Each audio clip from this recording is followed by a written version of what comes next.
From the Darling Stadium in Hampton, Virginia, WHCS Channel 5 presents Peninsula District Football, the Hampton Crabbers versus the Bethel Bruins. This game videotaped November the 5th, 1990. Good afternoon, everybody, or good evening, I should say. I'm Tim Cole with Bob Hintz, and welcome to Darling Stadium for tonight's battle between the classic rival Hampton Crabbers and the Bethel Bruins. And this is going to be on the surface could be a lopsided game, but I don't think so. Well, Kozlowski has used a lot of defenses all year, so that means that Hampton has to do a lot of preparation to look for different defenses. He's got a good offensive team. He scored a lot of points, but he's got a new quarterback and a young man by the name of Challenger who will be starting tonight. And he has used Iverson, who is a freshman, the second half of last week's game with Lafayette. So, you know, this is going to be testing for these two young men. Yeah, it's tough when you're testing new quarterbacks against a defense like the Hampton Crabbers have, and when they've got an offense like the Hampton Crabbers have as well. Of course, the Crabbers, since that loss to Phoebus, have posted consecutive wins with 40 or more points. They're on a tear right now. Oh, they sure are. Mike Smith has got his young team, and this is a young team. Make no mistake about it, they're going to be tough next year. They've got about 3 seniors starting, and that's it. But he's got them to the point now where they're ready for playoffs. And that's a main concern to the Crabbers right now. They are 8-1 and tied with a 7-1 record with the Phoebus Phantoms in the Peninsula District. Now, the Bethel Bruins playoff hopes are really totally gone, but Coach Kozlowski has an awful lot of pride riding on this game. They want to beat Hampton, especially last year when Hampton walked all over Bethel 54-6. So there's a definite revenge factor going to be involved here. But right now we're going to go back in time. Bob had a chance to talk with head coach Kozlowski of the Bethel Bruins. Hi, Bob Hintz here with Coach Kozlowski, head coach of Bethel High School. Coach, I got a little box here we're going to open up in just a second. Before we do that, though, I know you missed Mr. London at quarterback, but you got a nice young man by the name of Challenger. Tell me a little about this young man. Well, Derek's a 10th grader. He's been Paul's backup all year long, and he's done a very good job backing Paul up. He's only seen limited action throughout the year, but last week he directed 2 out of 3 possessions for touchdowns against Lafayette. And we felt very good about the way he moved the ball club. Okay, now he's just a sophomore, is that correct? That's right, he is a sophomore. Okay, also, you know, you've lost, what, 11 players all year long, but even though losing 11 players, you had 2 games you shouldn't have lost, you would have been in the playoffs. Well, unfortunately, 5 points probably separates us from having only 2 losses and 4 losses, and, there's no such thing as should have. You either do or you don't. That's true. Well, if you want to hold this microphone, what I'm going to do, I've stopped over to Bethel High School, if you can see this, and it says, to Coach Koz from the Hampton coaching staff, and I'm going to open this up on camera. I have no idea what this is. I don't know either. It says gauze pads. Uh-oh. I want you to look at this thing. Now, this looks like a stress thing, Coach. If you hold that little monster, but I think what happens is you can pull off the arms and pull. Do that on TV. Oh, I'm sorry. We put him back together. But this is to get Koz over some stress, and we want to appreciate the Hampton coaching staff for thinking of Coach Koz. Well, we both have to use these guys tonight. They do a very good job, and we're looking forward to a well-called ball game. Good enough. Well, listen. Congratulations on a season so far, and hope to see you at the end of the ball game, Coach. And good luck tonight. Thank you, Bob. Appreciate it. Good enough. Coach Kozlowski and the Bethel Bruins. Another loss besides a experienced quarterback in London was a safety in London. That's a very key part of that defense. Well, see, he's a good athlete. We saw him play baseball. We've seen him play last year. He does everything well. First-year quarterback and just did an outstanding job. As you say, the safety man is a very big part. It's like a quarterback on defense, and you lost that part too. And by the way, it's not the 5th of November, Bob. It's the 8th of November. Try one more day. Is it the 9th? Try I lost another day. Well, anyway, it doesn't really matter what day it is because you're not watching this the same day we did the game anyway. But the Hampton Crabbers, coached by Mike Smith, having recently gotten his 200th victory, they're on a tear right now, as I mentioned, and they're striving towards the playoffs. They want to go into the playoffs on a very positive note, and a victory tonight over their arch rivals, the Bethel Bruins, would do that for them. You had a chance to talk with Mike Smith? I sure did, and before you go to that interview, see, if they win tonight, they will have won or shared 14 consecutive district championships, and that's awesome.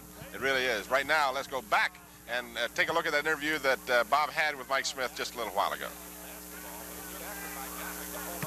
Bob Hintz here with Mike Smith, Coach Hampton High. Coach, congratulations on a fine season so far. The Bethel-Hampton game is always a big game. Well, you know, last game of the season, you know, and I guess for us to win part of the district championship is going to make it a big game for us.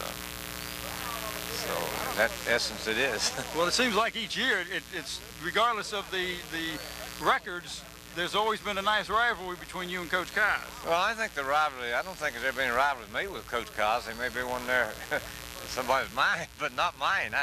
You know, we've always, I think back a long time ago, had a bigger rivalry with Bethel than we have these days. It's still, you know, it's always a good game, and it's interesting, other than the fact that my stuff all gets tore up every week before we play them. Somebody visited to tear a field up, so. Well, I was talking to Danny Mitchell. He was telling me there was pumpkins laid up with numbers on them, and the chute was tore apart. The chute was taken apart, and they speared the pumpkins with it.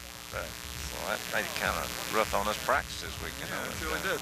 Well, you're going to face a quarterback for the first time. You haven't seen this young man play. He's played just sparingly until last week. Played a half at Lafayette Challenger. Do you know anything about him? I think he's number 7, Bob. That's about all I know. I saw him in the first half of the Lafayette film that we exchanged, and he did an excellent job for me. Threw the ball, handled the ball club well.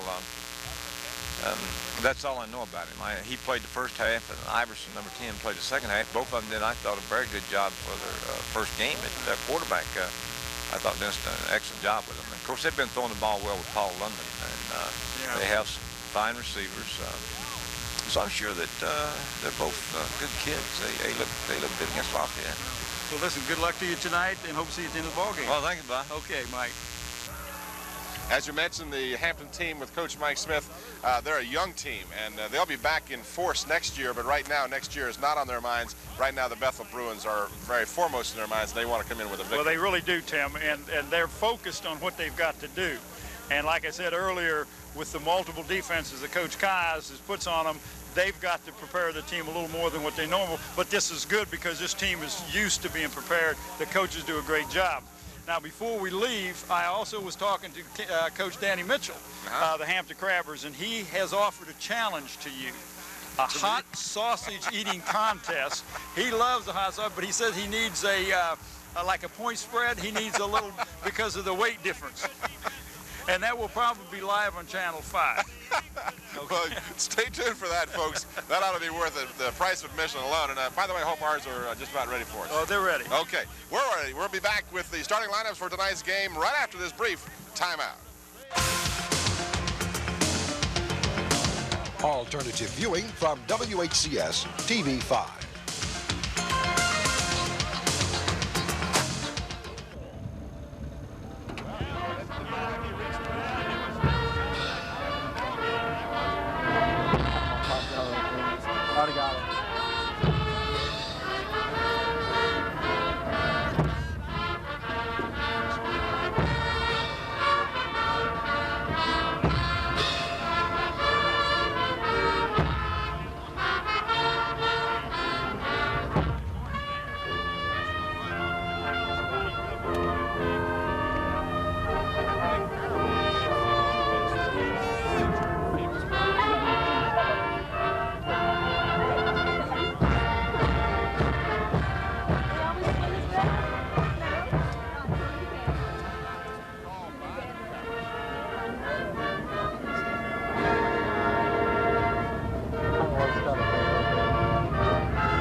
Back here at Darling Stadium, Tim Cole with Bob Hintz, as we have just had the playing of the national anthem by the Bethel High School Marching Band. And the temperature at game time is going to be in the 50s. There's a very stiff wind going from our right to our left, and of course, if either team tries to pass the ball tonight, that could become a factor, Bob. It sure will, Tim. We noticed when I was down on the field that it is a brisk wind, and both quarterbacks throw the ball. Fred Brown for Hampton is a good passer, and this young man, Challenger for Bethel is a strong passer. He's young, and of course, you put some pressure on him, the wind can affect his ball. So that's one thing that they're going to have to be aware of. You mentioned Fred Brown. He is doing a fine job passing for the Hampton Crabbers. He's 4th in the Peninsula District, averaging a little more than 81 yards per game. While we have a moment before the teams do meet at the center of the field, we have the toss of the coin. Let me run down the Peninsula District standings for you as we come into the final weekend of the regular season. The Phoebus Phantoms and the Hampton Crabbers are tied at 7-1, and they each have identical 8-1 records. Kecoughtan is in second place at 6-2 and 7-2 overall. Bethel and Warwick are tied at 5-3. Warwick with a little better overall record at 6-3, while the Bruins are 5-4. Ferguson is 4-4, 5-4 overall. Denby 3-5, 3-6 overall. Gloucester 2-6, 2-7 overall. Lafayette 1-7, 2-7, and Mitchell 0-8 and 1-8 in the district. Of course, the playoffs loom right around the corner for 3 Peninsula teams, and those are, of course, Hampton, Phoebus, and Kecoughtan, and Warwick as well. But I'm not sure exactly of the status of Warwick's chances at this point. Well, they had to get some help from the teams on the other side over in the southeastern district. They had to get some help from one of those teams over there, but it's definitely Bethel and Hampton and Kecoughtan in Division 6 and Phoebus in Division 5. And those playoff games will be played next Friday night. We will follow one of those teams for sure, and it'll be the team that will be the home here at Darling Stadium. The running attack for the Crabbers has been prolific all season long, in addition to Brown's accuracy. And coming on strong here in the latter part of the season has been Sean Hamlet. He had 3 touchdowns in last week's game. He has 9 for the season, while in fact he did not have a touchdown in the first, he had 1 touchdown in the first 4 games of the season. So he's really come on strong, and that'll be a factor tonight for the Hampton Crabbers. They'll go to Sean Hamlet as well as Fred Brown. Of course, you mentioned the fact Paul London is out for the Bruins, so they're going to have either Iverson or Challenger at quarterback. Well, Challenger will definitely start, and he moved the team real well against Lafayette. 2 of the 3 times that they had possession, they did score some points. Sean Hamlet, the young man that you talked about for Hampton High, is the backup quarterback for the Hampton Crabbers, and he did play some last week at the backup quarterback spot. He plays well defensively and offensively and is a good all-around athlete, just a junior.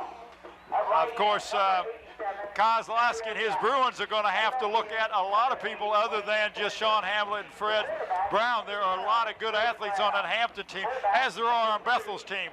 But if you look at the records and everything, you have to feel that Bethel is definitely the underdog in tonight's game. But as Kozlowski had told me earlier, when these 2 teams play, you kind of throw away the record book. Well, the Bruins are sending a gang of captains out to meet at the center of the field, and as the Crabbers are sending 4, they may be the 4 seniors for Hampton. And that's all they have is 4. Because as we said before, that's a young team. You see number 15 out of uniform. That is Paul London, and he'll be sorely missed by the Bruins tonight. 33, of course, is Marcus Muscali. And we're going to have the toss of the coin. Now, our referee tonight is Buck Fichter, and I'm not sure. I don't believe he has a mic on. But we'll follow the ceremony here nonetheless. Well, he's introducing his officials, so if we can get the officials up on the screen so that the fans at home can see them. Here we see Buck Fichter is the referee. David Bates is the umpire. Carter Ficklin is the linesman. The line judge is Merrill Eason.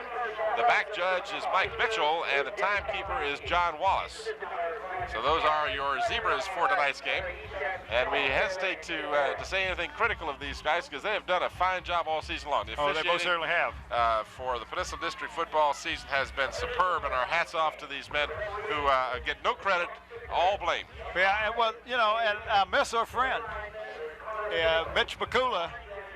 Mick is a likable young man who is always eager to help us when we do the baseball games or football games, and we have not had Mick at all this year. The Crabbers will receive. They will defend the goal to our left. And the Bruins will kick off, of course. We'll give you the starting offensive and defensive lineups for the two teams as time permits. But the Crabbers will, in fact, receive the ball to start the game. Have two win streaks at stake tonight. The Crabbers are on a 4-game win streak, having lost that one game to Phoebus. And the Bruins are on a 3-game win streak, in spite of the fact that they have had to make major changes in their quarterback positions. They have still continued to win, and our credit to Coach Kozlowski with all the injuries his team has suffered this year, and the key one being to London, but he's just one of many. Their team has really done well to be 5-3 and 5-4. They most certainly have, because he's just had to make wholesale changes each week. Seems like somebody's getting hurt. Had one guy get hurt in the easy practice the day before game when there's no contact at all. He lost the ball play. But he's got Matt Penort back. Matt Penort, who has been out about half of the season, is coming back at tackle, and you'll see him, number 69 on the offense, is he will help the Bruins at that position. He's a good blocker. Michael Taylor will kick off for the Bruins. Well, he's one of the, excuse me, Tim, he's one of the better kickers, punters for the in the district, and kicks the ball well. Deep man for the Crabbers is Sean Hamlet. He will field the ball at the 5-yard line. So we are underway from Darling Stadium. And Hamlet finds a hole. He's all the way out to the 40-yard line before he's dragged down, and the Crabbers will have great field position to start the ball game. So the Crabbers on offense to start the ball game. There you see the Bruins coming off the field, and Coach Kozlowski in your picture just for a moment. We'll give you the offensive. There we go. The Crabbers on offense, Cherry at center. The guards are Newsom and Tynes. Tackles are Bowens and Kavanaugh. The ends are Gatling and Spencer, two good ones. Brown is the quarterback. Snow is the fullback. Williams is the tailback, and Stein is the flanker. We'll give you the Bruins in just a moment. First play, Vic Williams gets the handoff. He struggles out close to the 45-yard line. And we'll show the Bethel defense now. We'll talk about that. We got it's a makeshift. Coach Kaz is running from a 6-man line tonight. They are Kelly Gardner and Roland Harper at guards, Chris Gaskell and Kareem Woods at tackles, Joseph Manley, Horace Combs at ends, the linebackers Kendall Hargrove and Bobby Sims, halfbacks Alan Iverson and Mike Taylor, and number 11, Ronnie Bowens, is the safety. Now, you'll notice that Mike Smith is really spreading it out. He's got two wideouts on one side and a split end on the left side, trying to spread that defense out a little bit. 4 12-minute quarters in high school football. Vic Williams gets the call again, and he picks up 3 more. It'll bring up a 3rd down and 2 for the Crabbers. Ball is at their 48-yard line, just underway from Darling Stadium. This game taped the 9th of November. I finally got the date right. 9th of November, 1990. Final game of the regular season for both of these teams, the annual clash between the Hampton Crabbers and the Bethel Bruins. Fred Brown on 3rd and 2 again goes to Vic Williams, and he gets the first down. A flag is thrown into the middle of that offensive line as Williams crossed midfield down to the 42. Well, that usually indicates holding if it's thrown in the middle of the play, and that looks like it's where it's being thrown. And that's exactly the call. So the first down by Williams will be wiped out by the penalty. And the Crabbers now will look at a 3rd down and long instead of a first down in Bruin territory. Here's your replay. Vic Williams getting the call for the 3rd consecutive play. Got more than enough yardage, but he apparently got some help from somebody on the line. And now they're going to back up the Crabbers 10 yards on the offensive holding.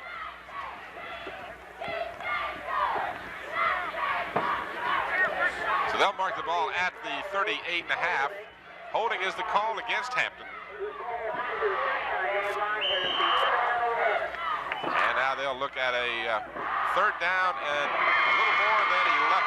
Well, this is what you would expect Hampton to pass, but it's also a good time for a draw play or even a screen pass. Bethel must be aware of that. Stein is wide to the right. And Fred Brown back to pass for the first time. Has all kinds of time. Now feels some pressure. And elects to run the ball and will be well short as he just gets across the 40-yard line. all of the receivers were covered downfield. He had plenty of time initially, but then his blocking collapsed and he had to scramble. Well, Stein opened up in the center on the crossing pattern, but by the time that he opened up, that's when there was pressure coming in and Fred had to move. So now we'll see a punt by the Hampton, and here you can see he's being chased by Roland Harper. John Stein averaging a little less than 32 yards a kick, gets this one away. It's a high kick, not particularly long.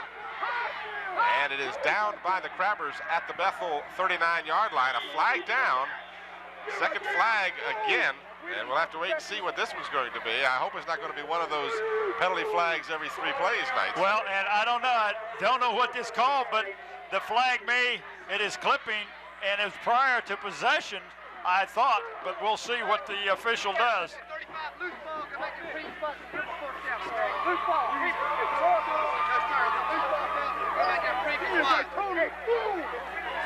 And of course, they are discussing the options with the Crabbers.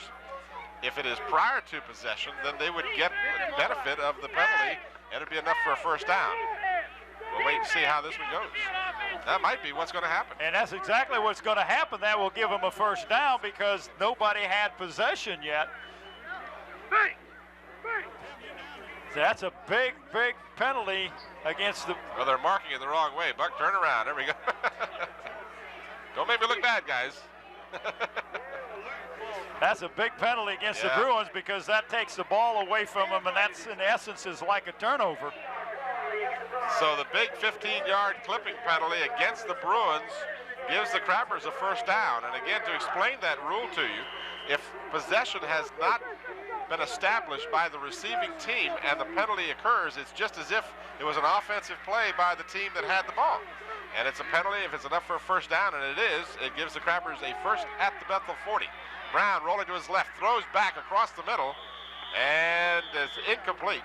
Well, that was a tough pass, running to the left and throwing back across his body like that, but Allen Iverson came very close to intercepting that ball, and we have seen that young man every game that we've done. Bethel has been an outstanding player, both offensively and defensively. The intended receiver on that play was Mario Gatling, and he has been an outstanding receiver for the Hampton Crabbers so far this season. Mario coming into the game had 11 catches for 206 yards. Second down and 10. Brown on the draw play to Vic Williams. Williams has good yardage. He got a first down all the way to the Bruin 30. So the draw play works very well. He'll actually be marked down at the 31-yard line, but it will be more than enough for a first down. As you see the black and red and white of the Hampton Crabbers. That was an excellent call because everybody on the Bruin side was looking for a pass. And it's a call, and watch this. Fred does a great job of dropping back, but gets some excellent blocking on that line of scrimmage and just opened up a huge hole. So Vic Williams gets the first down. He gets the call again, this time the right side, and it's going to be a race for the corner. He's not going to get in there as Rodney Bowen knocks him out of bounds at the 6-yard line. But Vic Williams with explosive speed. Well, what really set that up was a great job of faking in the backfield. It was there for a while. Nobody knew who had the ball. A great job by Fred Brown. Vic Williams has shown he's got exceptional speed and got outside, got a good block on the outside, which sprung him down to about the 6-yard line. Watch this, and he's picking up the block right there by Gatling, which enables him to pick up from about the 25 down to almost the 5. And of course, look at the speed that Rodney Bowens has. Yeah, you've got a couple of speedsters there. First and goal at the Bruin 6. This is Vic Williams again, as he has been the workhorse. And he is not going to get into the end zone. He'll be down to about the 2-yard line. Williams on the season coming into the game, 114 carries for 674 yards for the Hampton Crabbers. And he is, in fact, their leading rusher, averaging almost 74 yards per game. Second and goal at the 2.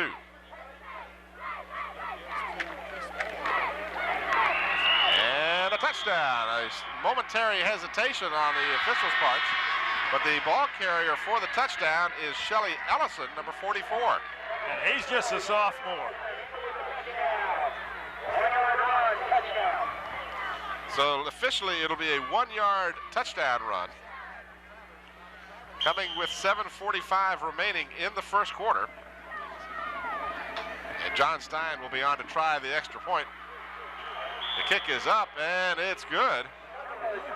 I tell you, that penalty on that punt looms bigger, because now that was like the turnover. Bethel ended up giving the ball up. Hampton went down and made the score. They had stopped the Bruins.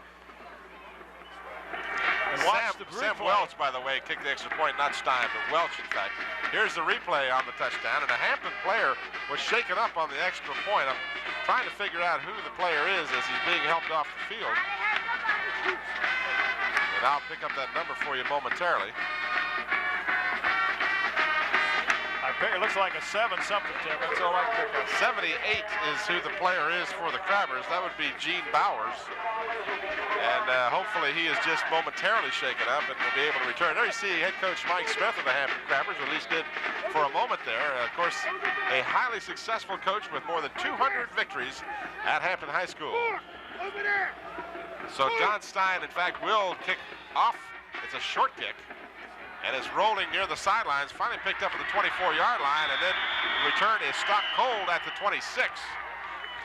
Oh, that's one of those balls you say, if you bounce right, you go out of bounds, and it's a penalty against the Bruins, but if it doesn't go out of bounds, it's a free ball, so that gave the Crabbers a chance to get down and cover that kick real well, because there's nowhere for that young man to go after he received the ball. Statistics for tonight's game will be provided by Gary Moore of Computerland. LeConte Conaway, the HU Information Director, thanks to Computerland for providing our statistics. We'll give you the starting offensive lineup for the Bruins and the defense for the Crabbers as we are able to do so. Initial handoff for the Bethel Bruins. That's Marcus Muscali who carries first for the Bruins. There you see big Marcus. And let's see, well, here's a replay of the handoff from Challenger, Derek Challenger, who has come on in relief of Paul London, the regular starting quarterback, who is out for the season with a collarbone injury. Pickup of 2 on the play, 2nd down and 8 for Bethel. Challenger still has the football, looking downfield, throws and completes the pass, and this will be close to a first down as the ball was thrown and caught by number 32. That would be Matthew Harris for the Bruins. Let me see if we can give you the lineups now for the two teams. It's going to be just short. There you see the Bruin offense. Sledge is the center. Gardner and Gaskell are the guards. The tackles are Wood and Penort. The ends are Anderson and Weaver. The quarterback is Challenger. The fullback is Harris.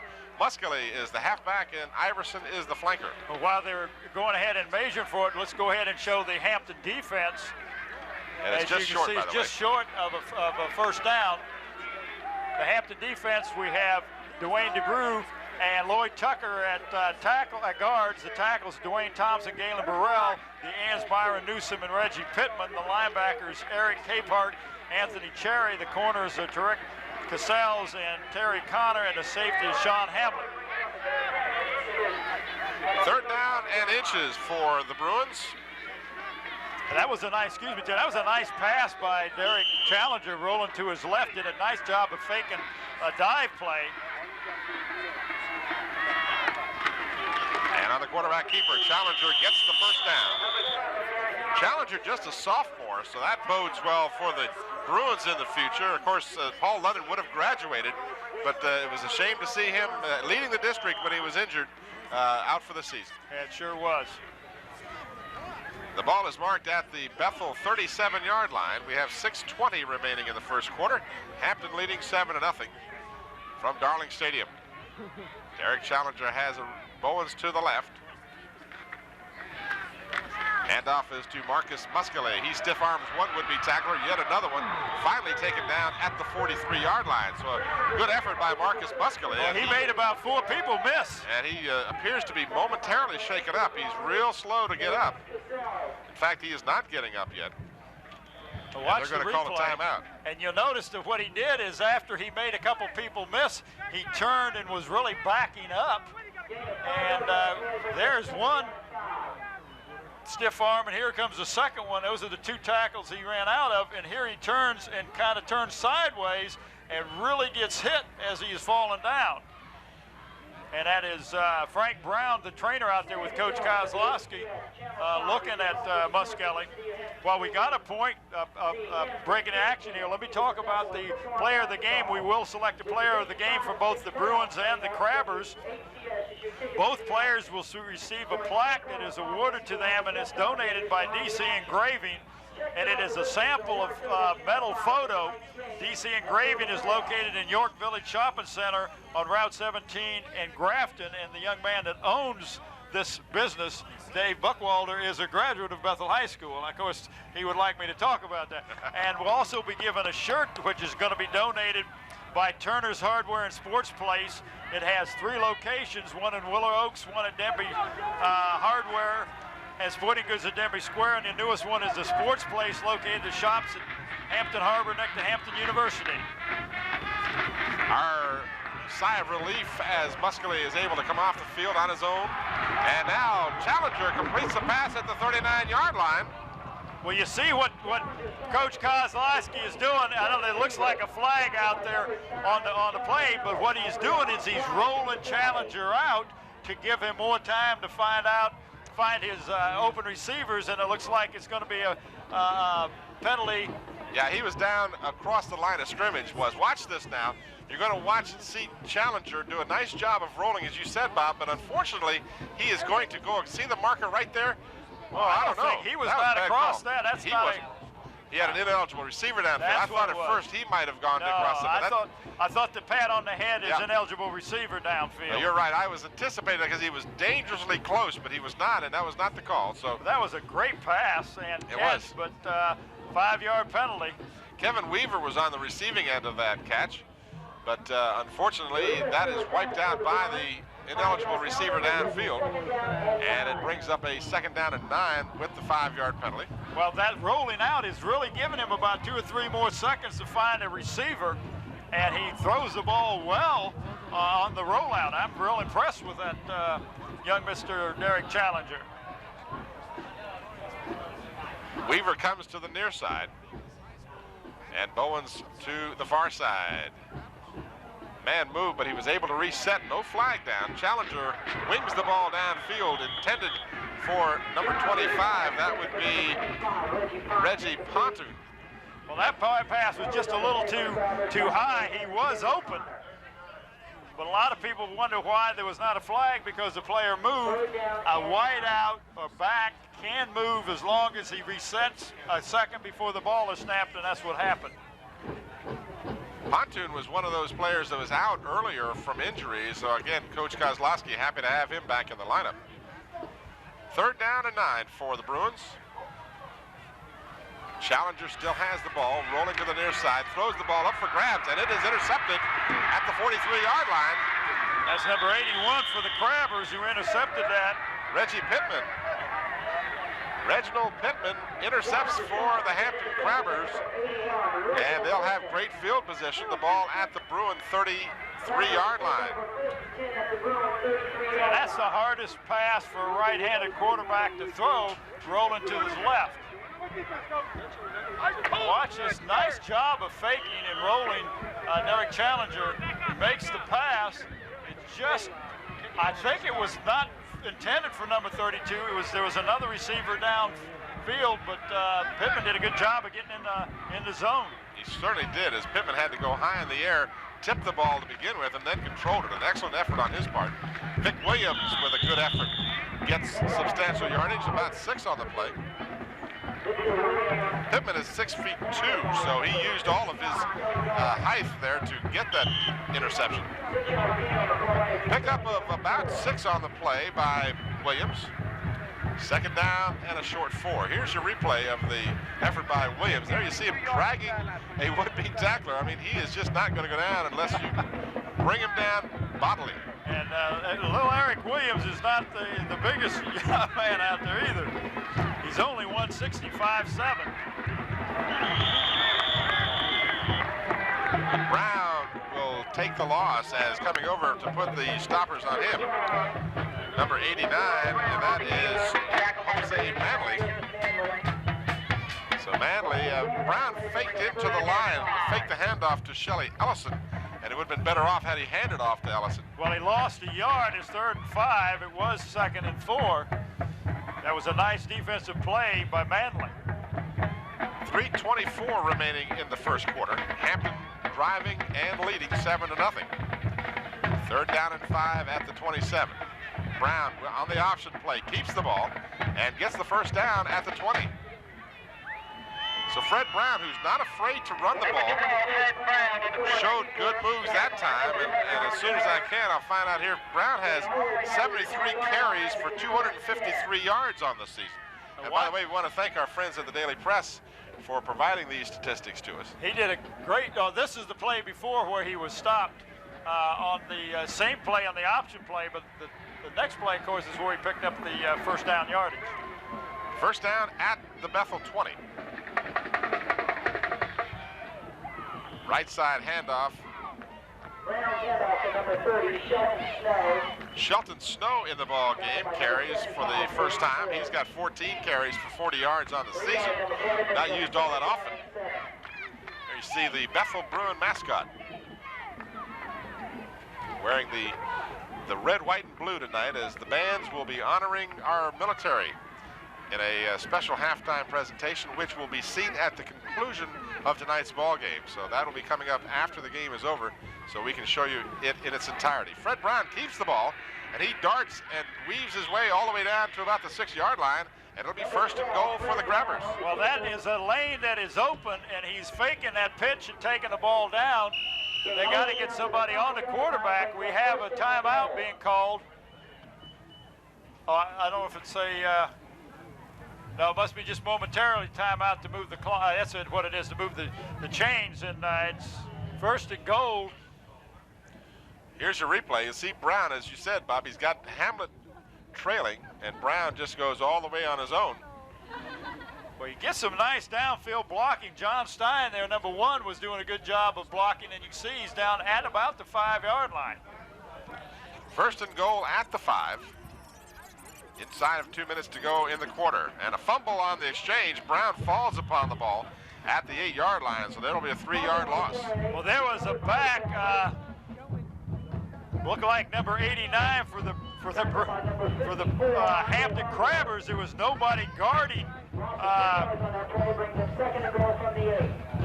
Is that Galen Burrell, number 89? 89 would be Burrell, yes.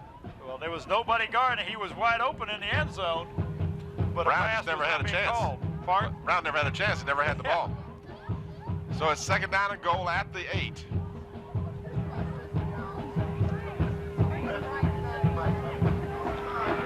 Brown on the option play. He's got Hamlet trailing. Brown back to the original line of scrimmage. So it'll be 3rd down and goal at the 5 now. And again, Sean Hamlet, who has been the leading rusher for the Crabbers, has yet to touch the football, except for the kickoff. Well, Hampton is so deep at their running backs with Ellenson and Capehart and Williams and Hamlet that, you know, whoever's on a roll, that's who they're going to give the ball to. They don't lose anything by giving the ball to somebody else. And Brown, of course, I got to put him in that category because he does run the ball right well, too. 3rd down and goal, a big defensive stand for the Bruins now. And we have movement on the right side of the Bethel Bruin line, which would indicate encroachment. If that's in fact the call, it will not be a 1st down, but it'll certainly move the ball half the distance, and that's the call. So Buck Victor indicating the encroachment call, and he'll talk to the Crabbers, but there's no question it was a dead ball foul. They'll take the penalty. Well, he's talking to Anthony Cherry, who was the center, and of course that gets him down to about the 2.5-yard line, which is a lot easier to get in than from the 5-yard line. They have a dead ball foul, encroachment on the defense. Well, we can almost hear you, Buck. It's coming through, but ever so faintly. I'm sure we can figure out, maybe we can pop up his volume a little bit. Jack up his volume. Jack up the volume, that's right. But nonetheless, it's still 3rd and goal. This time, half the distance to the goal line, 2.5. And you can hear we're on the Bethel side. Vic Williams in the end zone, touchdown. And that's just a counter play. Williams was the second man to get the ball, faked the first man going to the left side, and Williams went to the right with a nice trap block and got in the end zone. That occurred just at the conclusion of the first quarter. That is Vic Williams' 4th touchdown of the season. And the extra point try by Welch is blocked. Well, that was a bad snap from center. The ball rolled back to the holder, and it's almost impossible to get the ball up. You lose all kinds of timing. Here's your replay of the touchdown. Brown fakes the handoff to Allison and then gives to Vic Williams. A huge hole on the right side there for Vic Williams. And that was not a trap block. That was just straight up blocking by that right side. So the Crabbers, after one quarter, lead the Bethel Bruins 13-0 on their quest to the playoffs. The Bethel Bruins, of course, hope to win this game to end on a winning note for the season. They could win tonight and have a winning record. At worst, they'll end up 500. We played 12 minutes, and Ellison scored. If you joined us late, he scored a 1-yard touchdown, Shelley Ellison, at 7:45 of the first quarter. Welch kicked the extra point. That drive aided by a clipping call on an apparent punt by the Crabbers. And they kept the drive alive and ultimately scored. And then Vic Williams from 2 yards out a moment ago have made it 13-0. The extra point try was blocked by the Bruins. Well, both of those scores came as a result of turnovers. One on the penalty and the other on the intercepted pass. Reggie Pittman on the interception, you're absolutely right. That's Allen Iverson, who has seen duty at quarterback for the Bruins. He is just a freshman, folks, and he is an excellent ball player. He's going to be a great find for the Bethel Bruins for the next 3 years after this. So the Bruins will start from their 16-yard line. Derek Challenger will remain at quarterback. I like my interview with Mike Smith. I asked him, I said, what do you know of Derek Challenger? He says, I know he's number 7. Heir apparent to the slot vacated by Paul London.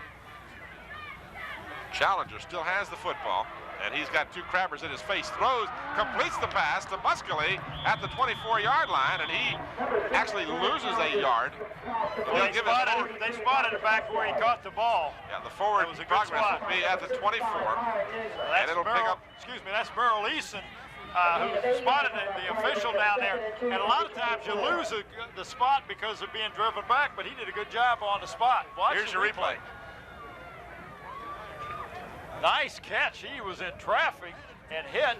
And here's where he got hit and driven back, and that's where they marked the ball at the 24-yard line. Nice spot. All right, a gain of 8 on the play. 2nd and 2 for the Bruins.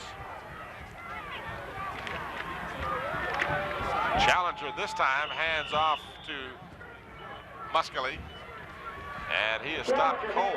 No gain. First quarter statistics, compliments of Gary Moore and Computerland. Crabbers with 4 first downs, the Bruins with 1. Crabbers' first downs all came rushing. Williams was the leading rusher in the first quarter, 7 carries, 66 yards, an average of 9.4. Alex Brown, 6 carries for 25. Snow carried once for 3, and Ellison 1 time for 1. 3rd down and 2 for the Bruins. This is Muscally, and he gets the first down across the 25 to about the 28-yard line. So the Bruins will register just their 2nd first down of the ballgame. Passing department found the Crabbers 0 for 1, while the Bruins were 1 for 3 with 1 interception. That the intercept by Reggie Pittman. On the running side of the ledger for the Bruins, they had Muscally twice for 8 yards and Challenger once for 3. 3rd down conversion, each team 1 out of 2, 50%. And time of possession was decidedly in the advantage of the Hampton Crabbers. First down for the Bruins. Challenger deep drop, has time, throws over the middle, right into the hands of Sean Hamlet of the Crabbers. Hamlet still on his feet looking for some blockers, and now is finally stopped at the 40-yard line. Marcus Muscali makes the, check that, 83 rather.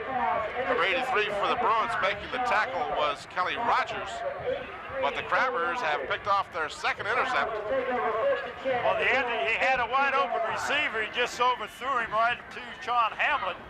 And, of course, that's inexperience will get you interceptions, but the Crabbers know that Challenger is going to pass, that the only way the Bethel is going to beat them is through the airways. And you can see Hamlin was trying to pick up a couple blocks. He had... Back to the live action, draw play to Vic Williams. Picks up maybe a half a yard. The Bruins were not faked out by that play at all. They were not. They were right in their zones and picked up that draw play. You can see Coach Kaz talking to Derek Challenger, and he's coaching and he's telling him what you're looking for and to settle down. You know, just don't lose your confidence out there. Young man impresses me. Excuse me, Tim. 8:40 to go in the first half. Brown wants to go for it all. He's got Gatling deep at the goal line. It's incomplete, as Mario Gatling was the intended receiver downfield. That was number 99, Taylor, defending on the play. That stops the clock with 8:33 to go. Here's your replay. Fred Brown with lots of time just threw deep for the corner, and he threw too long. Well, the wind is behind him, and that ball carried a little further probably than what he anticipated. But this brings up a 3rd and long for the Crabbers.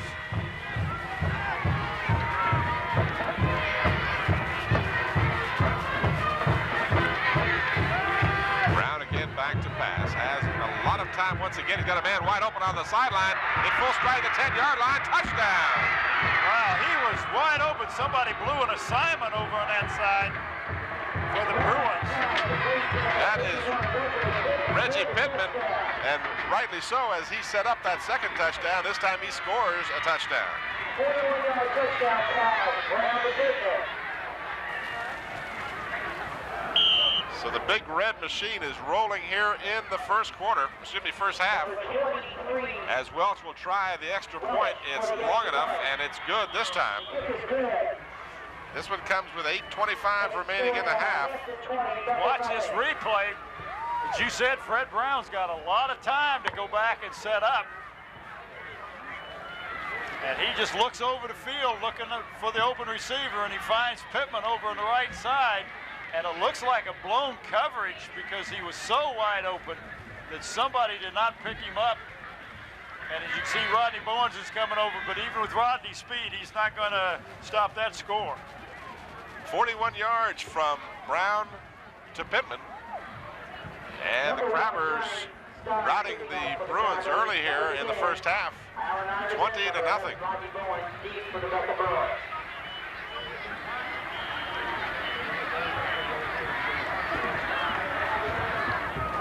Line drive kick fielded at the 25-yard line by one of the upmen.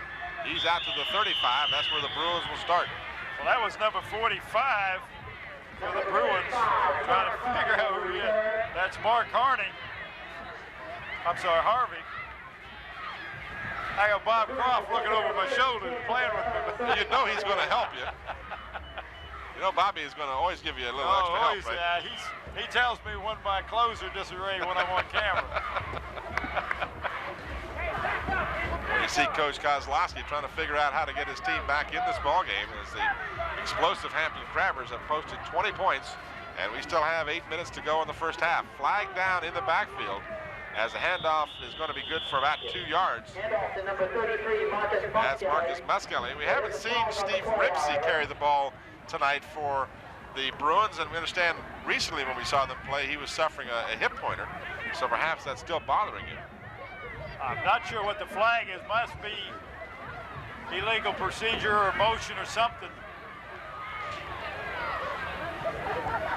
Illegal substitution. They may have had too many men on the field. You know, that's not what you want to do. That's a big penalty.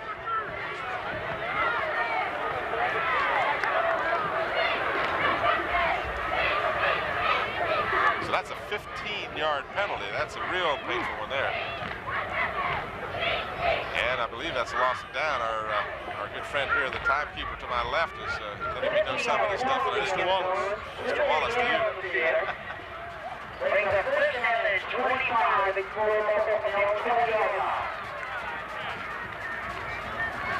So there is no indication of a loss of down. So the down will remain first down, but it will be a 15-yard penalty. So it's first down and 25. And the last thing the Bruins needed was to be going backwards 15. Muscally on the handoff picks up about 3 as he is across the 23 to the 20, maybe the 24. Well, every time that Challenger has gone back to pass, the Bruins have had good defensive coverage back there. And has made it a little harder for him to complete his passes. Here you see the replay. There you can see the replay, but a couple of his interceptions were over. He just overthrew the open receiver. Second down and 22 for the Bruins. And nothing happening as the Bruins stay on the ground. And they are stuffed before they even get back to the line of scrimmage. That's Dwayne DeBrew, number 72, who bet the ball carrier right at the line of scrimmage.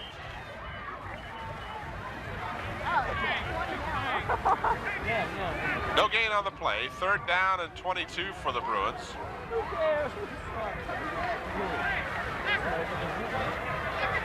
Bowens comes to the near side. Marlon Anderson lines up wide to the left. Challenger, back to pass, has time, throws, and it is a completed pass, but very short of the first down. 11 yards to go as the receiver was Marlon Anderson. Well, he picked up about 14 yards, which will give your punter, Mike Taylor, a little better field position to punt the ball. That was a nice catch.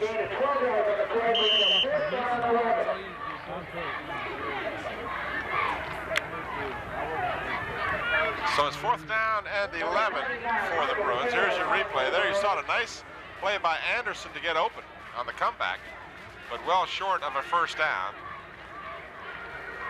And the Bruins will be forced to punt. Michael Taylor, averaging 38 yards to lead the Peninsula District, gets a pretty good kick away. It's a line drive. Sean Hamlet misplays the ball and now decides to let it roll dead at the 31-yard line. Thought about picking it up, but thought better of it and let the ball roll dead. You got some green and gold players coming down at you. Full tilt, you just, the smarter move is to let the ball just die. That wasn't a bad kick into the wind, and I think that's what messed up Hamlet, is he thought the ball was going to carry more than it did, and it just died just as it was getting to him, and then instead of trying to pick it up and running with it and possibly having a fumble situation, he just let it go. There you see the Bethel Bruin cheerleaders, and we want to give our congratulations to those young ladies as they will be heading off to Dallas for national competition, and we wish them the very best in their endeavor to win that award. Fred Brown rolling to his right, looking downfield, got a man open at the 43. He's got the pass completed and a first down. Well, that's big number 87, Mario Gatling, was on the receiving end of that.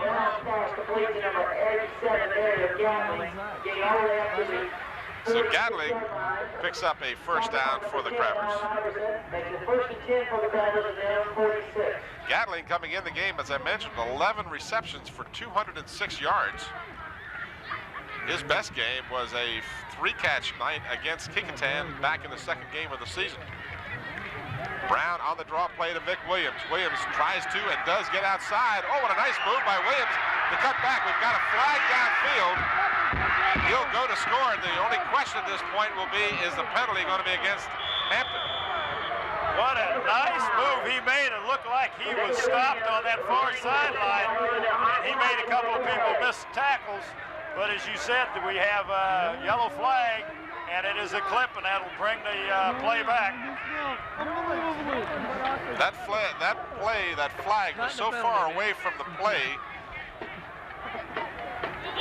that it's a real shame that that was called back, but you know, that's the way these things go.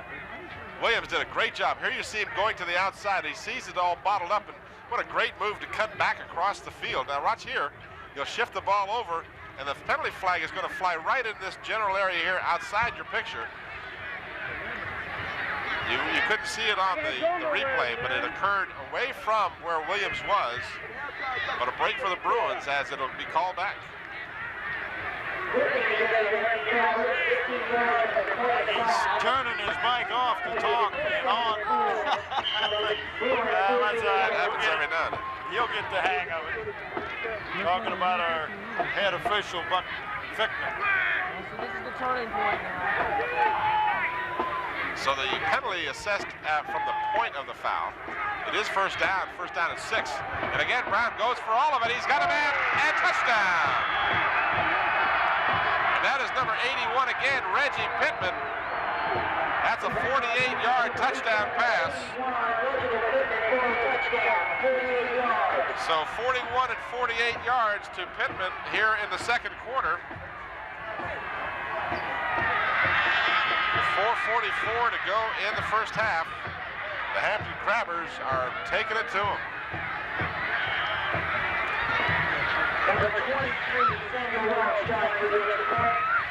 Coming into the game, Pittman had only 5 catches for 101 yards, and he has 2 here in the second quarter for 89 yards. I tell you, that young man, Pittman, just ran behind the defender on that side, kept his eye on the ball. The defender never saw the ball until Pittman was behind him and walking into the end zone. Here's your replay. Fred Brown with the pass right on the target. There you see the pill dropping, and Pittman just looking the ball into his hands the whole way. That ball was so high up in the air, he actually ran underneath it. What a nice pass by Fred Brown. Fred Brown has just impressed the heck out of me this season, and in particular this game. He himself has scored 8 touchdowns for the Crabbers. Kickoff fielded by Iverson at the 10-yard line. Allen Iverson still going out across the 30 to about the 32. Well, he's not an easy man to bring down. He was hit by 2 or 3 people before he finally came down. Eric Capehart making the stop for the Crabbers.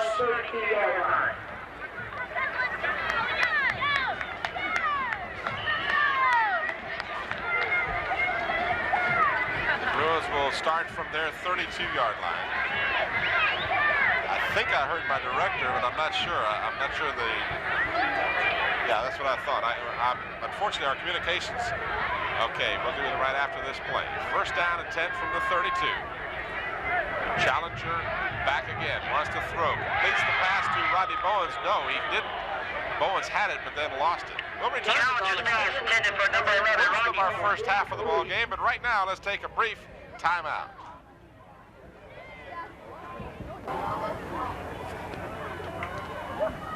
Second down and 10.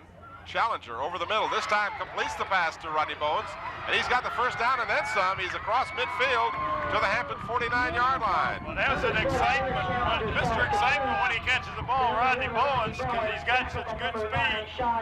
He can break one at any time, and I'm sure the Crabbers are well aware of that. Rodney Bowens with 20 catches for 466 yards coming into this ball game. Of course, Paul London connected with him on regularity early in the season before London went out with the injury. Bowens second in the district with 20 catches, averaging 51.5 yards per catch. Excuse me, per game rather. Back to the live action. Challenges handoff to number 43, Steve Rimsey. Steve Rimsey gets the first carry of the ball game for him. That was Lloyd Tucker and Anthony Cherry who said, "Welcome to the ball game, Mr. Rimsey." He was upended by 2 strong Hampton Crabbers. 78 carries on the season for Rimsey, 341 yards. And he has seen limited action in the last 3 games because of that hip pointer. He was carrying the ball at an average of about 10 to 11 times a game coming into that game.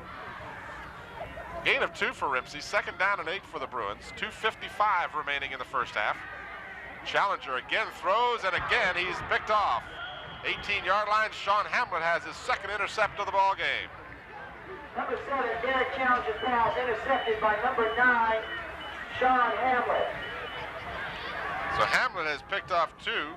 Pittman has picked off 1, as Challenger has had problems finding his green jersey teammates. Well, this one was just not a good pass. It just sailed over the head of anybody. As you can see, he was trying to force the ball in there, and he's got to be a little more cautious and a little more selective because he was not pressured that bad. Draw play, Vic Williams out to the 20, gain of maybe a yard. Crabbers leading 27-0, 2.5 minutes to go in the first half. I'm Tim Cole along with Bob Hitz, coming to you from Darling Stadium on the 9th of November, 1990. The annual clash between the Hampton Crabbers and the Bethel Bruins.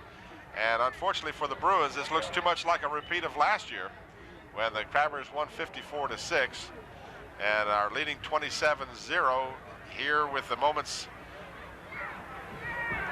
ticking down in the first half.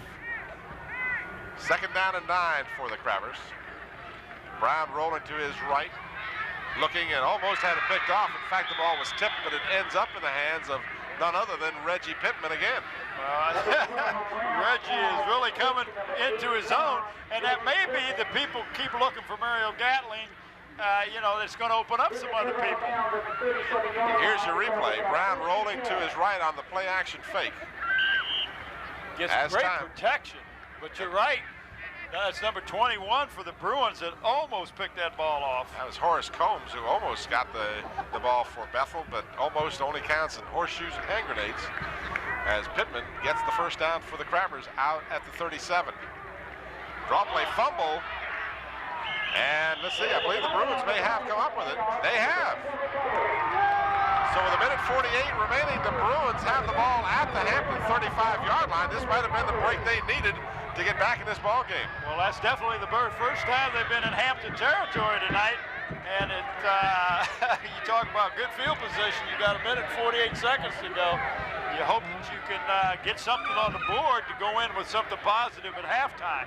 That was Sean Hamlet, who just never got the ball. It was appeared to be a clean handoff from Brown on the replay, but Hamlet just never got a hold of the ball, and the Bruins recovered to have it at the Hampton 34.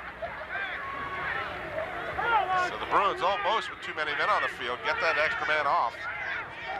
This is Challenger, again wants to pass, and it's almost picked off again. Eric Capehart had a good shot at the ball. Falls harmlessly incomplete, however, stopping the clock with 1:20 remaining. There you see Coach Dennis Kozlowski, the very fiery coach of the Bethel Bruins, a highly successful coach. He gets the job done. He's got a great coaching staff, which we didn't mention yet. We'll have to do that when time allows. We most certainly will. Have to run down both of the coaching staffs for these two fine teams. Challenger unloads, and he throws it right into the hands of Capehart. This is going to be a foot race. Capehart's got good speed. No flags down. A late flag comes down. I think that may be unsportsmanlike conduct more than anything. I did not see any contact. Well, what I saw was one of the Bruins push Crabber in the back as he ran by him, and he just out of frustration, and I'm sure that's what it is. We have an injured Hampton player back at the 40-yard line, and they are attending to him. We hope it's nothing serious. He is being attended to, but a penalty against the Bruins will not stop the Crabbers from the touchdown, I don't believe. It's a clip. It's a clip against, well, they're indicating a clip against the Bruins, which, here's your replay. But there was, as you can see, right at this point where a Bruin pushes a player in the back, right there, as you can see in the bottom part of your picture, that's where the flag came in. And of course, that's denied or declined. They want that 7 points. Did you get the number of the young man who was injured? I did not, and he appears to be okay, so I think he may have just had the wind knocked out of him. Well, if it's number 55, our director thinks, and that's Myron Newsom, who's offensive guard for the Crabbers. 23, Samuel Welch trying the extra point. Welch will be on to try the extra point. Now the Bruins call a timeout. Has 4 interceptions here in the first half, and Capart's the most recent one, run back unofficially 65 yards for the touchdown. And the Bruins have deep trouble, trailing 33-0. We still have 1:09 to go in the half.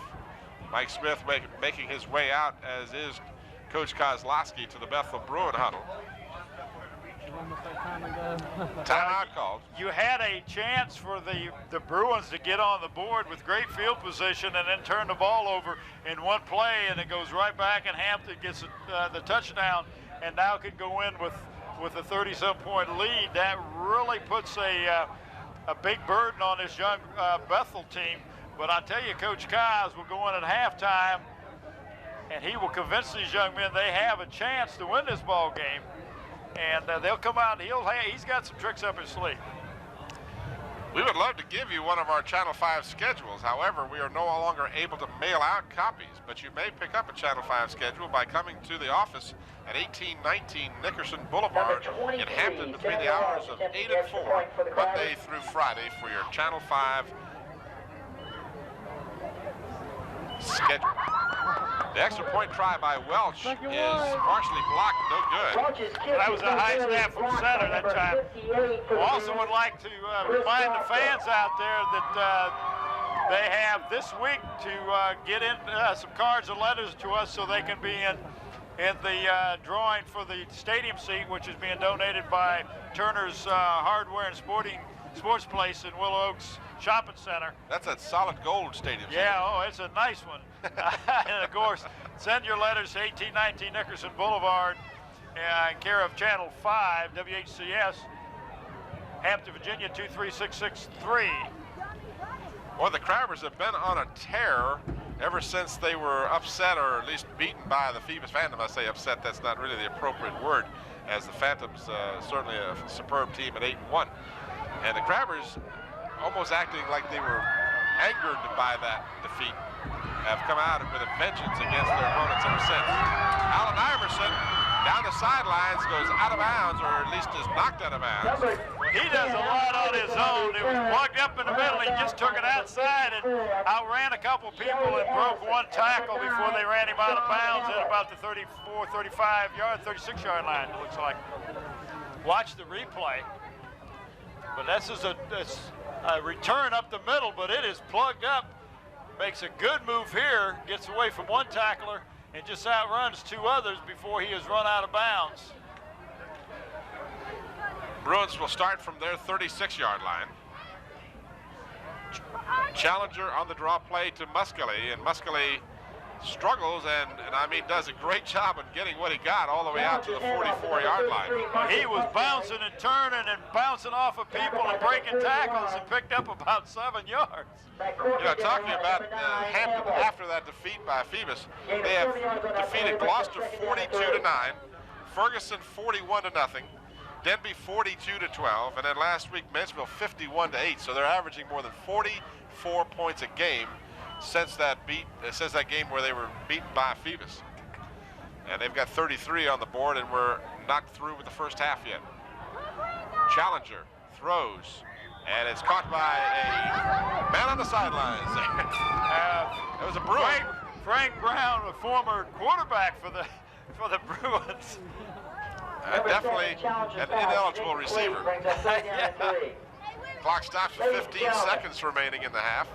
There's a red Pontiac, Virginia license plate TKU. It's 3rd down and 3 for the Bruins. There you see the scoreboard. You'll need to remove your car or you will be threes are wild for the Crabbers. They lead 33-0. Draw play, Muscali, 1st down. And he goes down, stays in bounds at the 47-yard line. But he got the 1st down, which will stop the clock.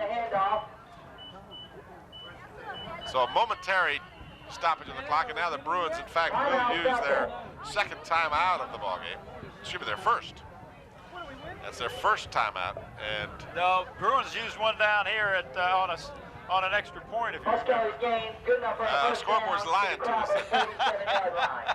Well, get that scoreboard. We got to talk to the scoreboard. I believe that timeout, Ladies and that is their gentlemen, second, so you're right. Pontiac, Virginia license Scoreboard just got updated. They heard you. Give them a hard time. Library. TKU 215. You will need to So remove your 007 card. on You the have clock. people in and Coach you have 10 Kozlowski to giving second instructions to Challenger and group. The ball is at the Hampton 48-yard line.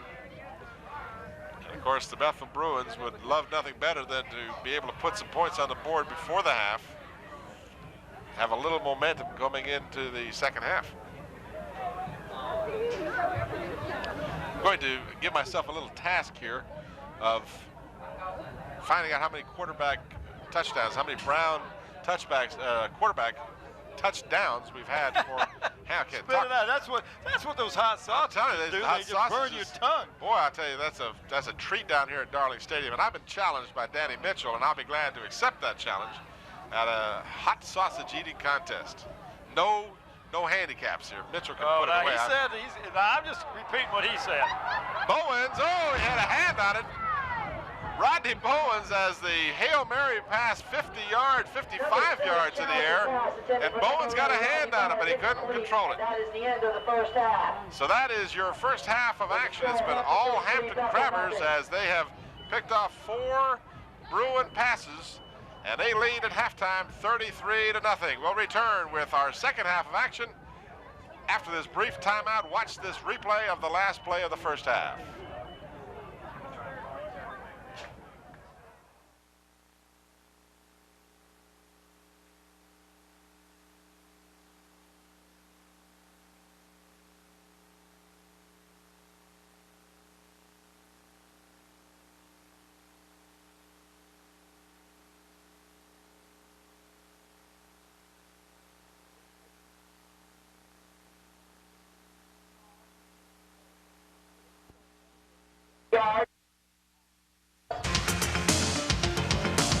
Alternative viewing from WHCS TV 5.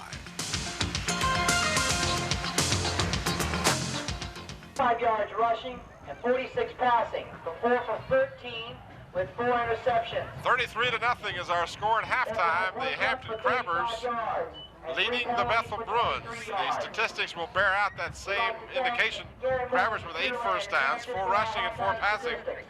They had 67% of their third down efficiency.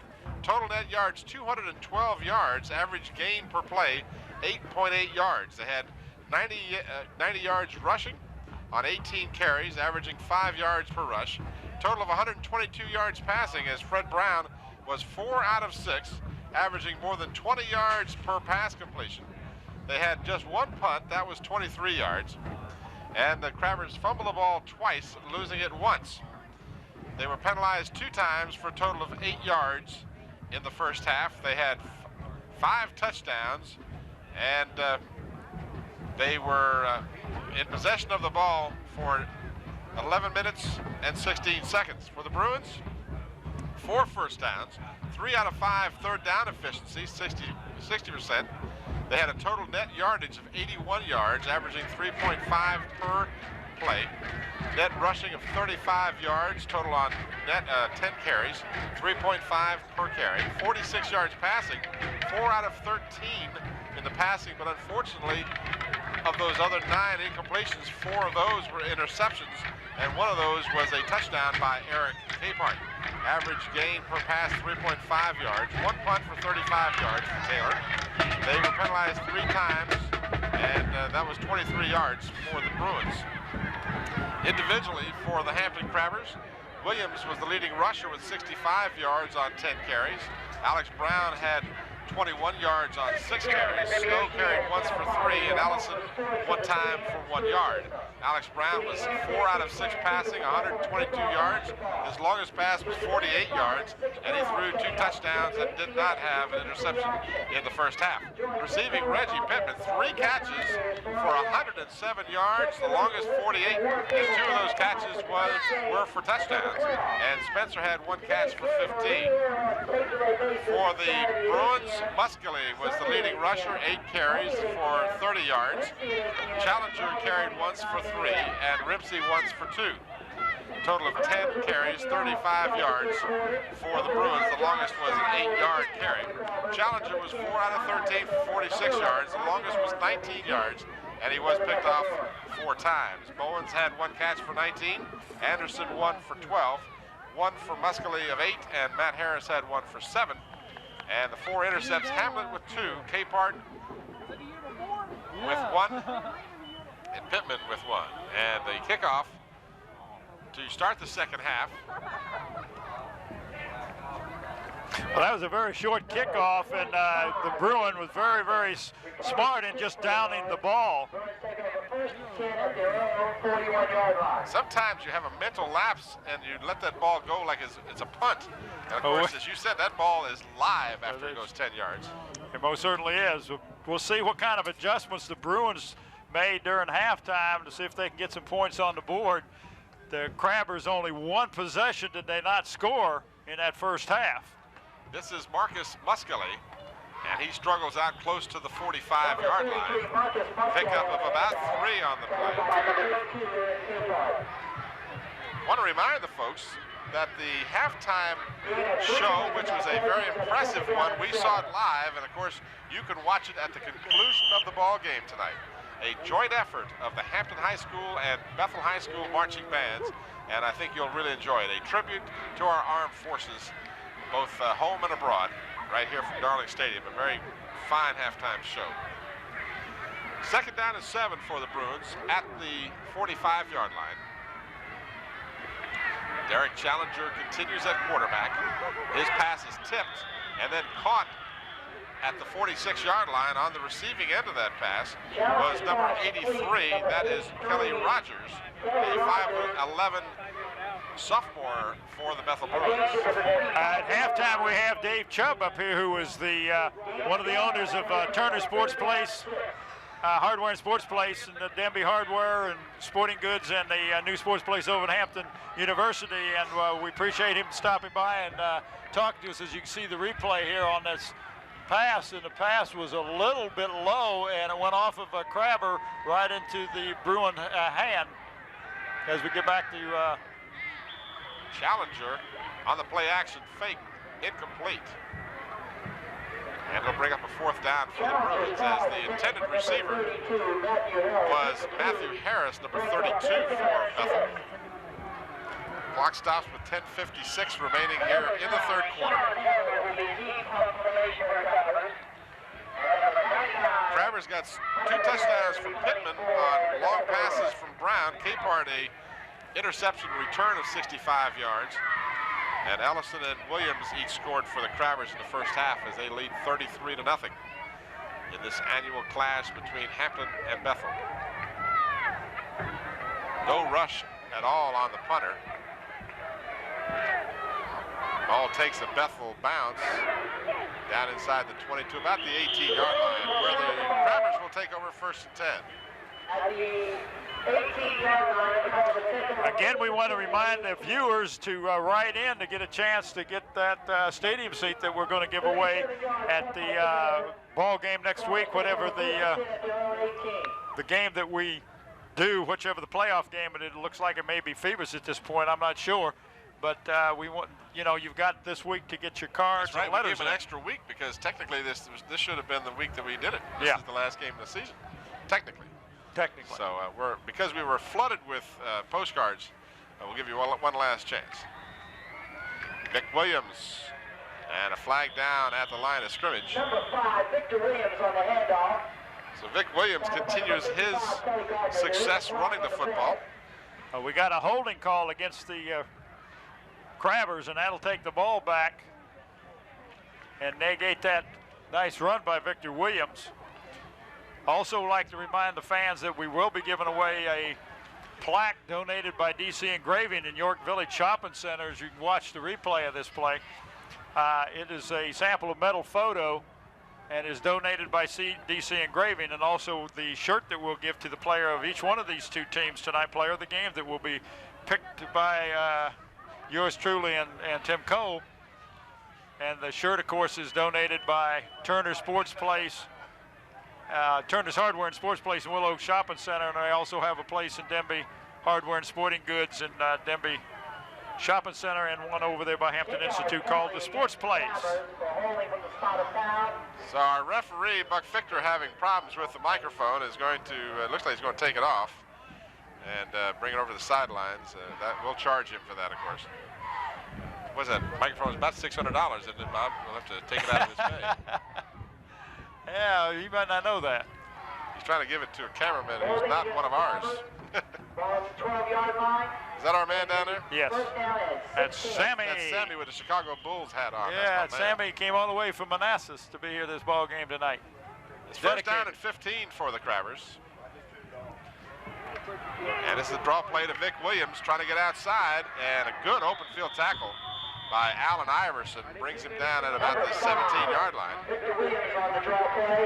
And I just continue to be impressed with this young Allen Iverson, the freshman. He plays well whatever you put him. You put him at defense, you put him at offense, you let him run the ball back on punts and kickoffs. He will do what you ask him to do. He plays quarterback. So, you know, young man can do anything. Wide out, probably runs the ball well. 16-yard line is where they mark the ball. It's second down and 12 for Hampton. Fred Brown back to pass. Throws long, and he's got Pittman, but the ball is overthrown, and Iverson was covering on a play. And then a real late flag. And I'm curious to see what this call will be. It looked like it might have been offensive interference. If that's the case, of course, that is loss of down if it's offensive pass interference, but let's see what the call. Purely speculation. No, he's calling against Bethel. Well, I didn't see that penalty. Let's see the replay. Maybe we can pick it up on the replay. Brown throws long again. Now, of course, we're going to be following the ball with our camera, so you may not see the contact. And if there was any contact at all, it was certainly incidental. But the official right on the play threw the flag. So the penalty, of course, is from the line of scrimmage. Interference to call against the Bruins. That's one of the differences in pro ball. Of course, in pro ball, the interference gives the offensive team the ball at the point of the infraction. This is a first down at the 31-yard line. Coach. So, you know, it's one of those things, but the official is much closer to it. There may have been contact we didn't see as we were unable to pick it up on the replay. Vic Williams is stopped a short game. In on the stop for the Bruins, 55, Kelly Gardner. 8 of the yard on that play brings up second down and 9.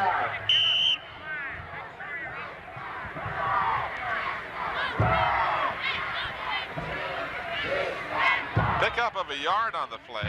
It's second down and 9. That was a nice tackle by number 55, Kelly Gardner, for the Bruins. He got a hold of a leg and wasn't going to let go. 8:49 remaining in the third quarter. Brown fakes, wants to throw, now has some pressure. He's got Vic Williams open, and he throws behind Williams. Williams did a great job to try and make a grab on that play at the 45, but couldn't catch on, and now a late flag down again. And this looks like it's against the Bruins. Illegal receiver downfield. Crabbers. Receiver downfield against the Crabbers. So the Crabbers are self-destructing with the penalties here in the third quarter. And we'll see if we can see who that might have been. See, anytime you get your quarterback scrambling like that, you have a tendency, he's waving people downfield, but someone along the line of scrimmage who wasn't supposed to go downfield did. There you see Vic Williams on an extra effort to try and get that ball, just couldn't hold on. And Vic did a great job. He went down and just did a turnout and saw that Fred was scrambling, and so he broke off his pattern and went deep and was open. But it wouldn't have mattered. They had an ineligible receiver downfield. Second down at 14. Second down, 14. Sean Hamlin comes back in the ball game for the Crabbers. Vic Williams checks out for the play. Hamlin and Snow in the backfield for Hampton.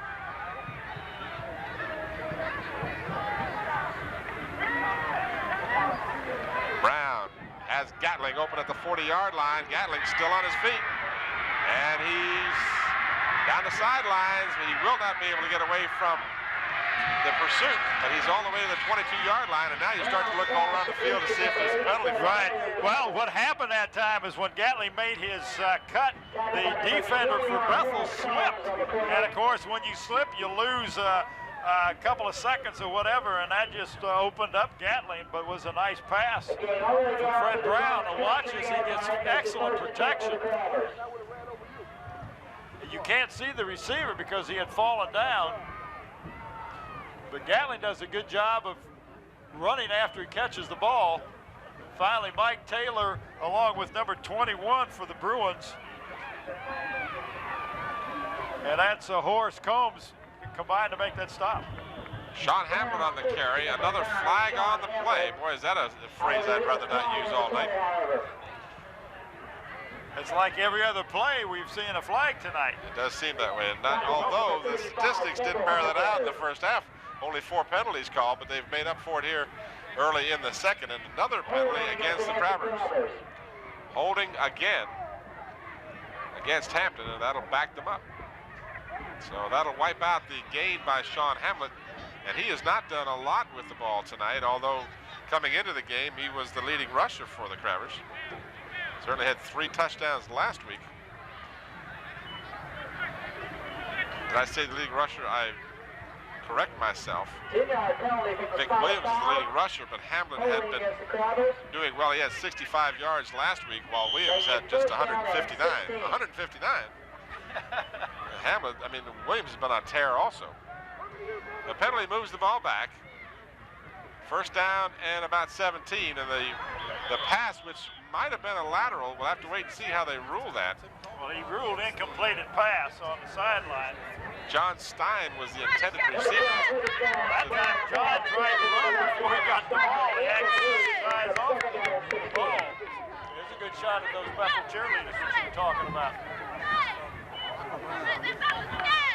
Boy, you talk about having a great receiving core. You got Stein, Gatling, and Pittman receiving for the Crabbers and doing a great job of it tonight. Pittman with 2 touchdowns already in the ball game. Second down and 16. Brown, again, plenty of time. Now feels some pressure. Still looking for an open receiver, and then finally steps out of bounds.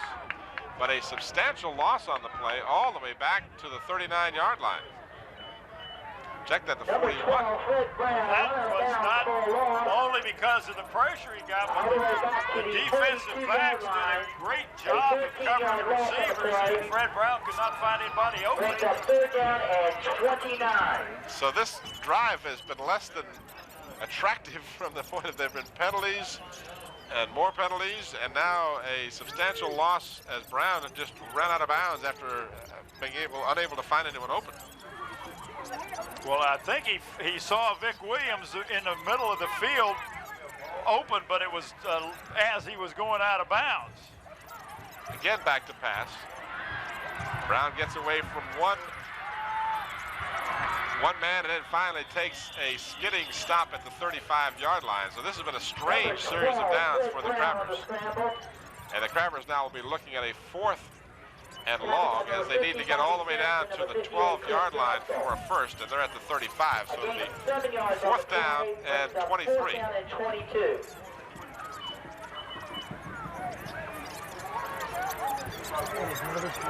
Crabbers are going to go for it. They're not punting, leading 33 to nothing. They have nothing to lose at this point but a little field position.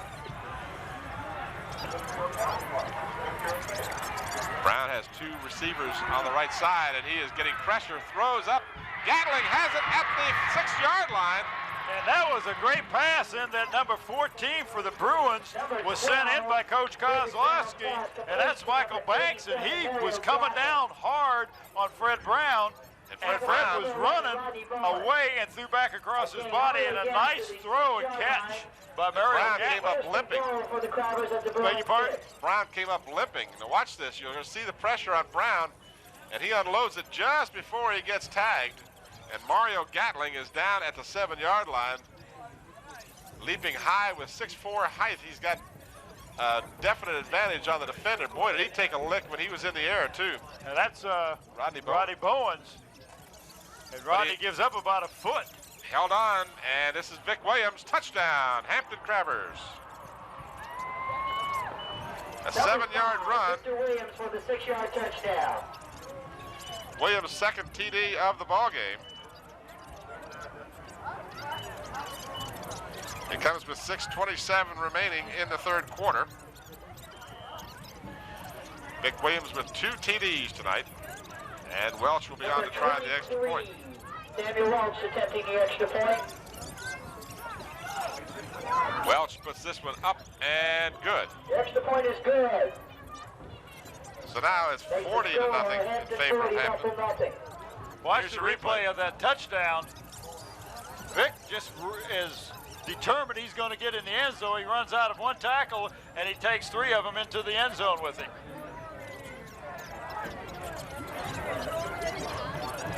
That was his 5th touchdown of the season for Williams. He had 2 last week and gets 2 more this week.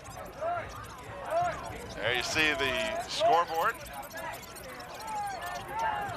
That one took 8 plays, 82 yards, 4 minutes and 6 seconds for the Hampton Crabbers. But it was more than 8 plays if you count all the penalties in the replays. And now Hampton is calling a timeout. I'm not exactly sure why. I think Mike Smith or someone on the sidelines wants a discussion with Buck Victor, the referee. I'm not sure what this is about. We won't even try and speculate. But that's the reason for the timeout.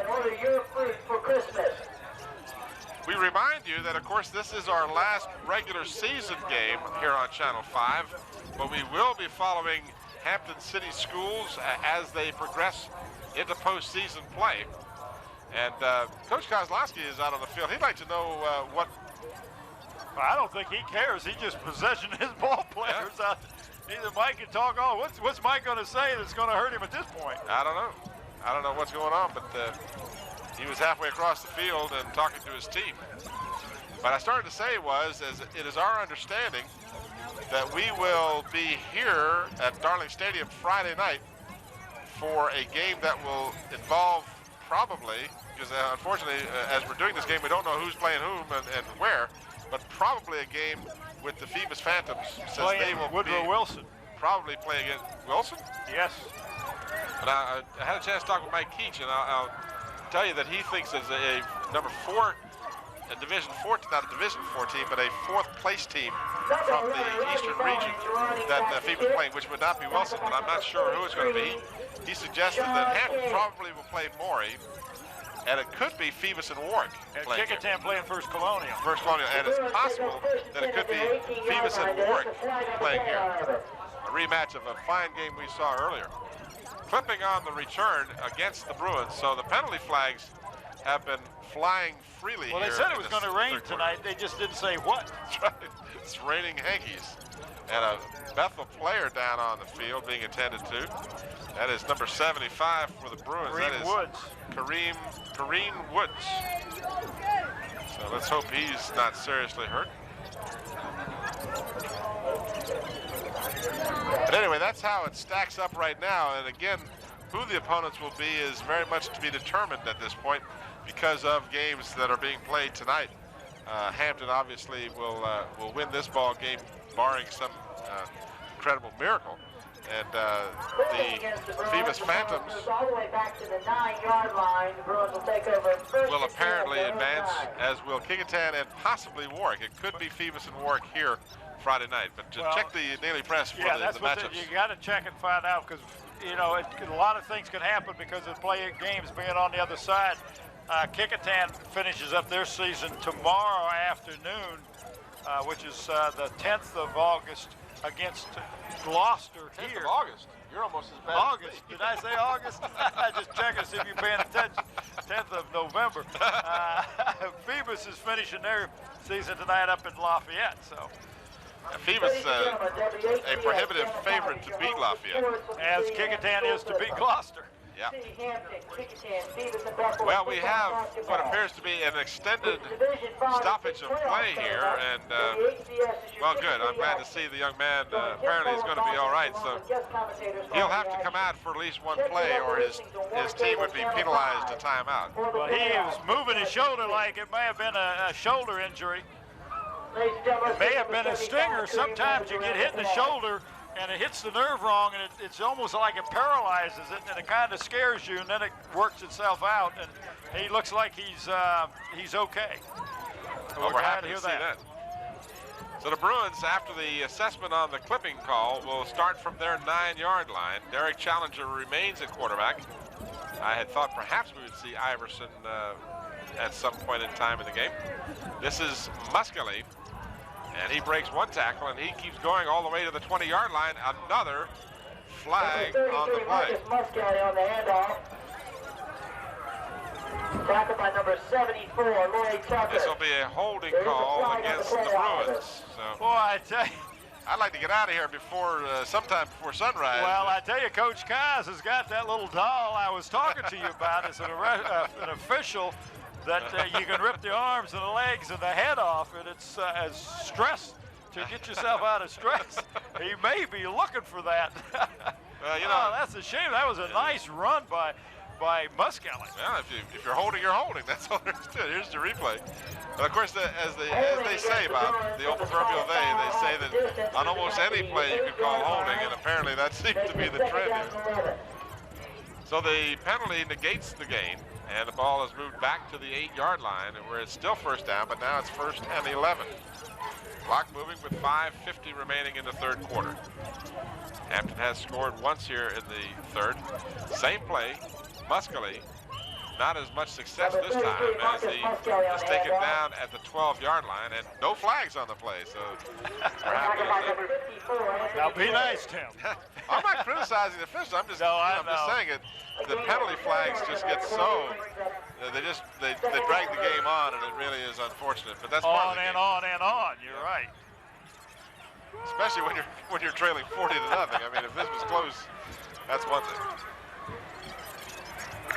Second down for the Bruins. Second down and 8. The ball is at the 12.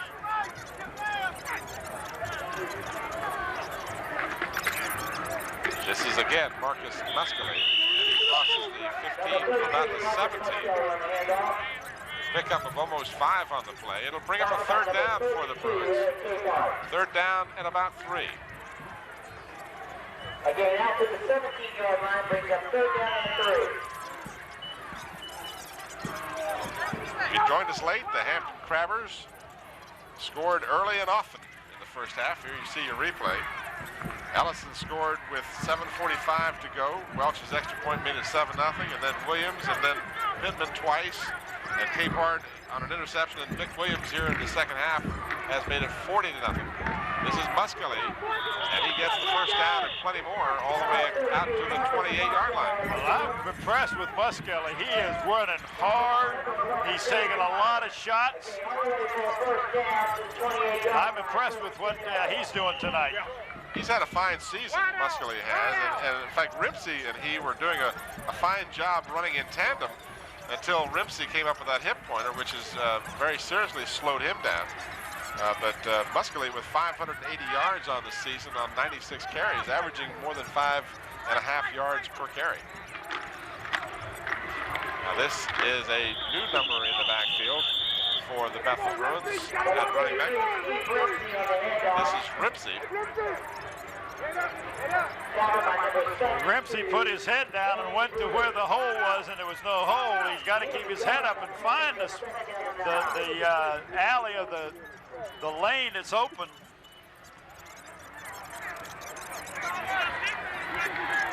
You can watch it on a replay. He just puts his head down after the handoff from Challenger. Nice camera work, fellas. And you just see he didn't try. He could have bounced to the right and maybe picked up a little something. Challenger rolling with the ball, throwing back, and completes the pass on a superb effort by both he and the receiver. That was Matthew Harris. Boy, was that a dangerous pass. That looked almost like number 5 on the INT list. Yeah. So Challenger rolling to his left. Now, don't forget, he's a right-handed quarterback, so he has to turn around and square his shoulders on the run, which is very difficult to do. Well, that looked like a wounded duck, that pass. I was very surprised that it was caught, but good effort by Matt Harris. yes, both players. 3rd down and 2 for the Bruins. This is Rimpsey for the first down out across the 40. Handoff to number 43, Steve Ramsey. 2:37 remaining in the 3rd quarter. And the Bruins are able to get a little drive of their own going here. Of course, the Hampton Crabber defense will be looking to record a shutout if possible. And my little statistics sheet here of compliments of the Daily Press tells me that the Crabbers have 4 shutouts on the season. Pretty stingy as usual. At first 3 ball games, they didn't allow any points. This is Rimpsey back to the line of scrimmage and maybe a yard. The Crabbers opened the season with a 23-0 win over Green Run. Then they defeated Kecoughtan 14-0. Beat Lafayette 35-0. Beat Warwick 20-7. Then got beaten by Phoebus, and boy, Phoebus manhandled in that game 22-14. Ever since that Phoebus loss, the Crabbers have been untouchable. 42, 41, 42, and 51 points. And the most points they've allowed was 12 by Denby, and those points came late in the ball game against the 3rd and 4th stringers. Crabbers on a mission. 41-yard line, 2nd down and 10. Challenger, young sophomore quarterback, is sacked at the 29-yard line. In on the play, Galen Burrell. Along with number 77, who is Dwayne Thompson. But he had little chance that time, and that's why that rollout that they normally do is so effective. And you can watch it straight drop back. It just doesn't have the time to set up. And that's actually number 74. We need to give credit where credit is due. Lloyd Tucker is the one that made the tackle. Yes, he did. I would get the credit for the sack. I stand corrected. We apologize, Mr. Tucker, as you were the man on the sack. Take it away from Galen Burrell. Give it to Tucker.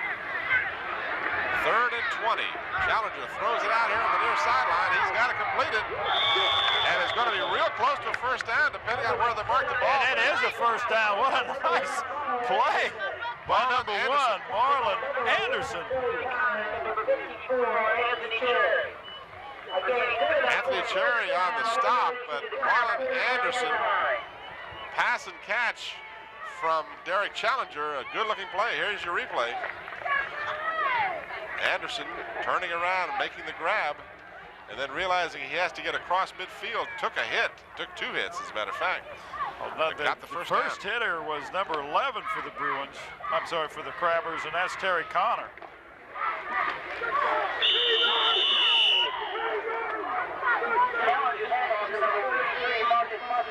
Muskelly picks up about 4. That'll be the last play of the 3rd quarter as we are down to 1 second and no time remains.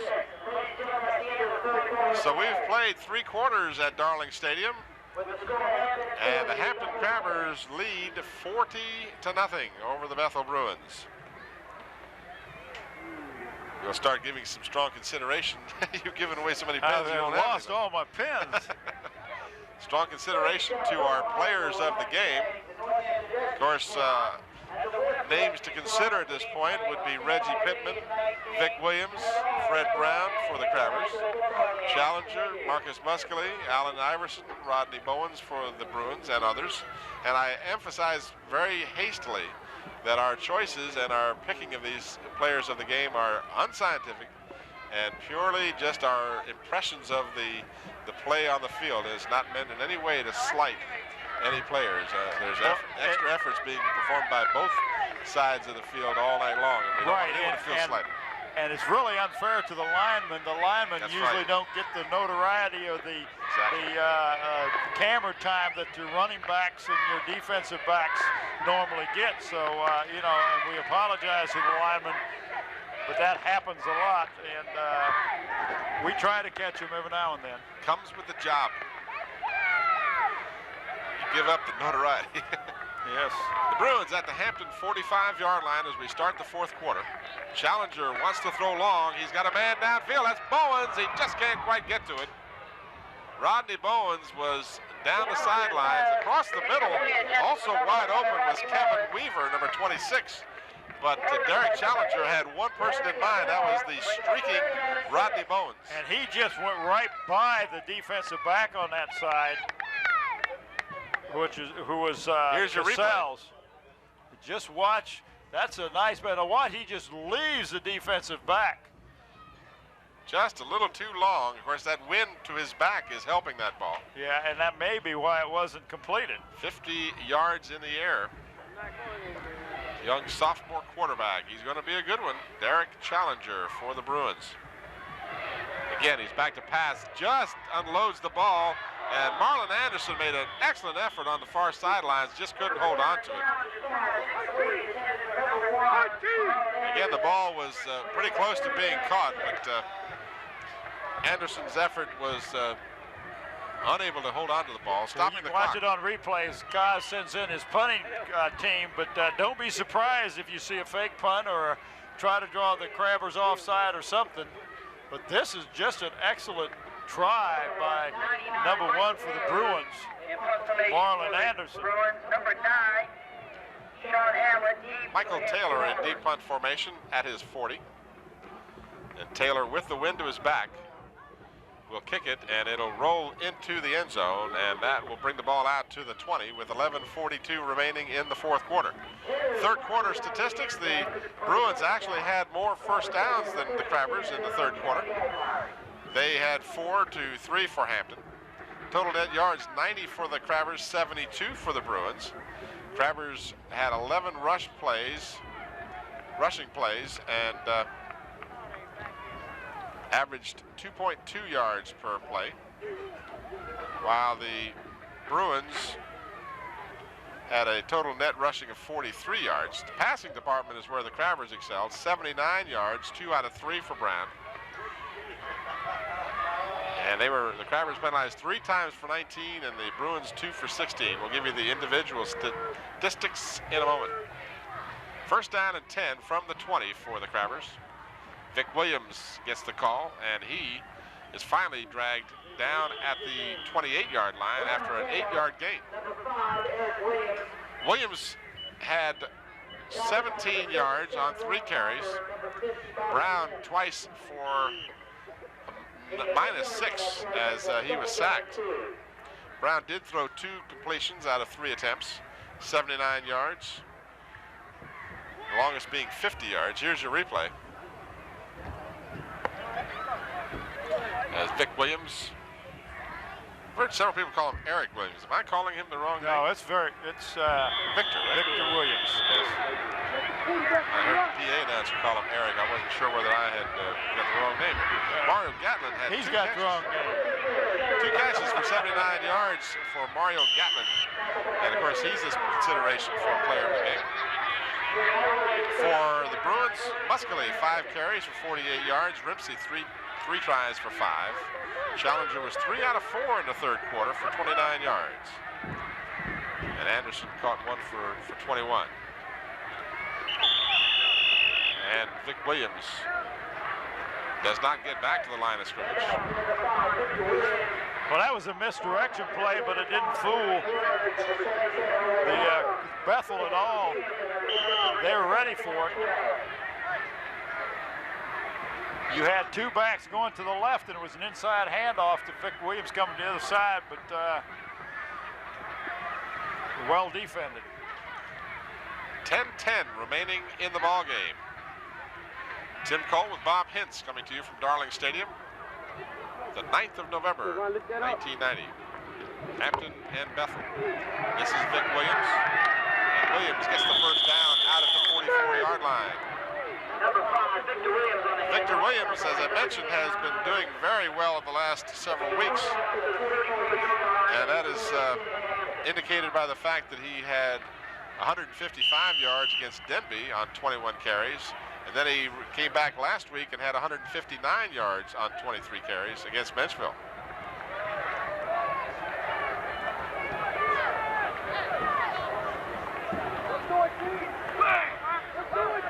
9:35 remaining.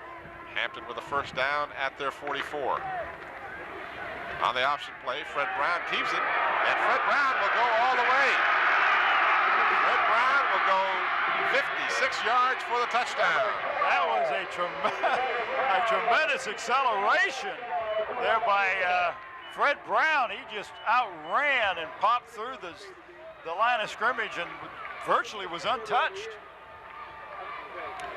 As I hastily look around the field to see for the last time if there's any flags, there are none.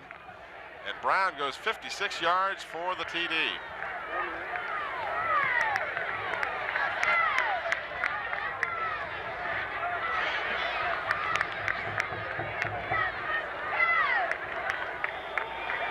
Number 23, Samuel Ross's extra point is good.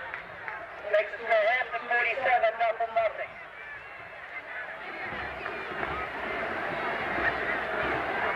Watch the replay on that touchdown. Just a nice fake into Ellenson going up the middle, and then he just cut the ball right up the field and just, you see, he splits the two tacklers here. And just, I'm impressed with Brown's speed.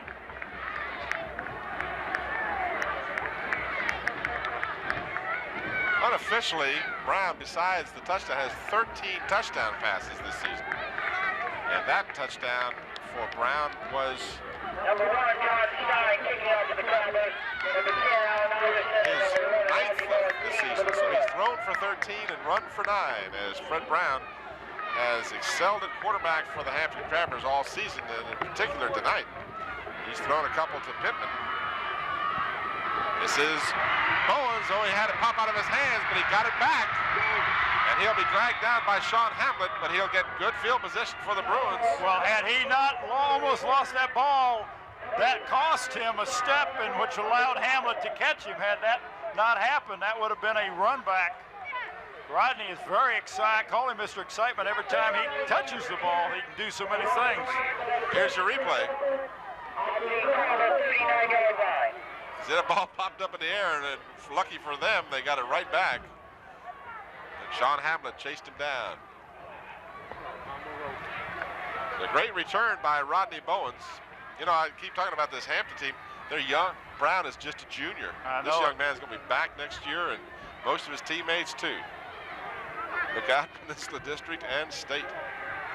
Challenger got a man open, just overthrew his intended receiver. That was number 83, Kelly Rogers. Let me tell you something that'll even be another thorn in the side of the opponents Hampton is going to face. They have a young man by the name of Lacey that is running at their JV right now that they will bring up for the playoffs that could be starting for the a running back. Are the Crabbers 6'1", 200 pounds. Are they undefeated again this year, the JVs? I don't know what their JV team, but I think they've lost one. But they say this Lacey young man is strong.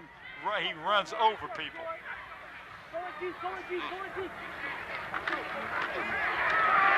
Steve Ripsey gets the call and gets a couple. So we were looking at it before this, just as the season started. Here is the lineup for the Crabbers: 10 freshmen, 8 sophomores, 15 juniors, and only 12 seniors on the entire squad. I think the Crabbers only graduated 3 players or 4 players that were starters or part-time starters. So with about 18 returning starters, it's unbelievable. This was a rebuilding year. Plus these JV team is coming up. They will fill any hole that is there. There's not going to be many holes, for sure. Challenger, an underclassman, a sophomore. Oh, he got tagged as he threw it, and it's intercepted by, again, Sean Hamlet. That'll be the 3rd interception by Sean Hamlet in the ball game. So Derek Challenger, an ill-advised pass. Oh, he was hit just as he let go of that ball. Took quite a shot. He's just a sophomore, and again, this Bethel team is a very young team as well. So while we're talking about the future for the Crabbers, the Bruins will have their day next year too. They're going to have Iverson coming back. Here you see Hamlet in the crowd picking that pass off. Challenges sophomore. Ivers is a sophomore. Excuse me, he's a freshman.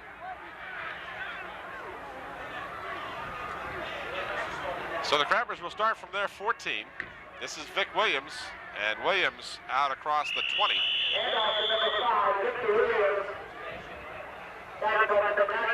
So again, we remind you to please check the games that will be coming up this weekend. And regardless of whether or not we'll be here, I hope the fans will come out here and support the Peninsula teams in the playoffs. The Hampton Crabbers, the Phoebus Phantoms, Kecoughtan Warriors, and very possibly the Warwick Raiders. So follow your teams, give them your support. A good crowd on hand tonight for this game between Hampton and Bethel. Vic Williams runs into the line. There's nothing there, so he tries to go outside, but is bulldogged to the ground by number 21, Horace Combs. And Combs did a good job with Williams. Williams did a good job too, as he was looking for daylight and almost got away. Well, he lost a couple yards on that, but that was a good gamble because there was nowhere for him to go when the play was called.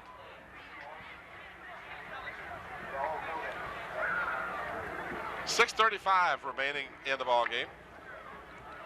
Here's Vic Williams trying to come outside, coming right at you. And good pursuit by the Bruins. Give them credit. They trail 47-0, but they have not stopped trying all throughout this ball game. Fred Brown gets the first down out at the 25-yard line. So Fred Brown has had more than his share of success tonight.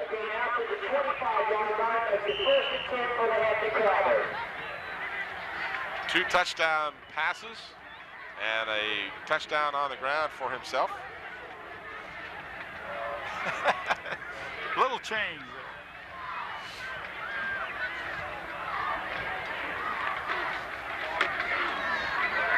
Vic Williams, and Williams drives out across the 30 to the 32.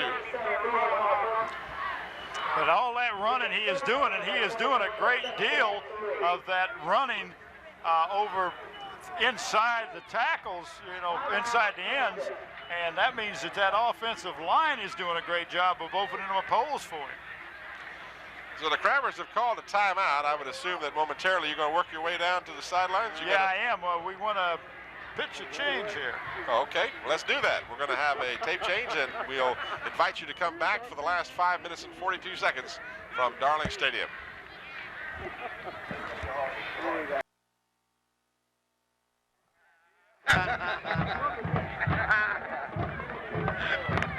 Oh, Lord. Get Pat for the shoes.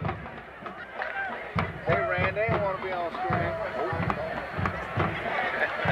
And again, on your screen, the Bethel Bruins cheerleaders. And again, we wish the greatest success to these young ladies as they will go off to Dallas in the national championship competition. Cheerleaders, so our best to them, and we wish them great success. This is Williams along the sideline. He is wrestled out of bounds.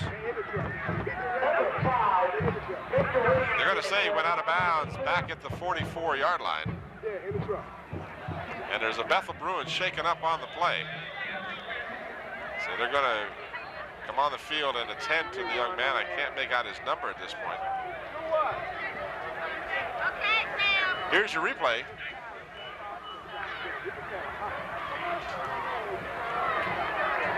The injured player is back on the field. We're glad to see him coming off on his own. That was 35, Kendall Hargrove. The Crabbers get the first down. They'll mark it at the 39-yard line. 5:35 remaining in the ball game. Hampton 47, Bethel no score.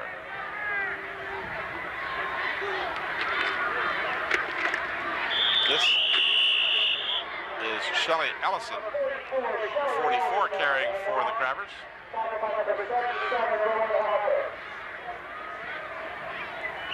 Well, we're probably going to have a tiebreaker, Bob, for our player of the game. I certainly agree with your choice of Vic Williams as a very strong candidate. Sean Hamlet, another one of those strong candidates. Reggie Pittman with an interception and 2 touchdown passes. It's a tough choice down the road here. I'm going to have to go at this point. By the way, we've got Vic Williams playing quarterback now, and the ball is tipped. Is it complete? No, it's incomplete.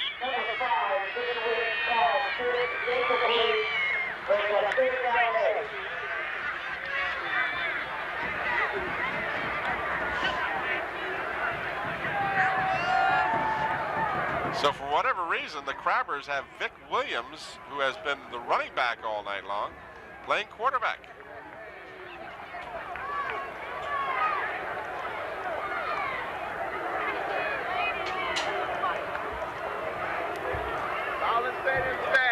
You see some of the gentlemen that are part of the crew here. former Phoebus players, I understand, or Phoebus alumni. Vic Williams keeps the ball, quarterback keeper, and is ridden down at the 43-yard line. Hey Tim, can you hear me down all right? Just barely, Bob. All right, that was you got Vic Williams playing quarterback now. Yeah. And of course that's my pick. Who did you pick for the player of the game for the Hampton? Well, I'm going to pick Fred Brown. I think Brown has been just instrumental all season long, and his passing in this game has really hurt the Bruins with those 2 long passes to Pittman and then his long 56-yard run. I guess we're going to have Dr. Stills and or Scotty break the tie for us. Yeah, let them do that. How about for Bethel? You going with Muskelly? Yeah, Muskelly is my pick on the Bethel side. Very good. So Victor Williams, who has done it all tonight, playing quarterback, pitches the ball to Shelly Ellison, and Ellison is caught from behind at the 30-yard line.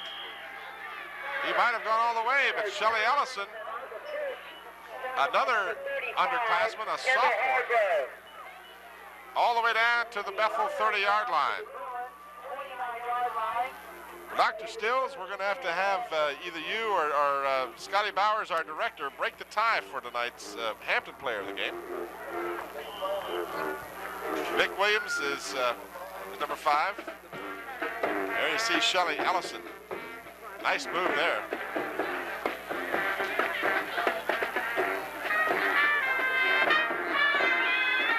Now we still have a tie.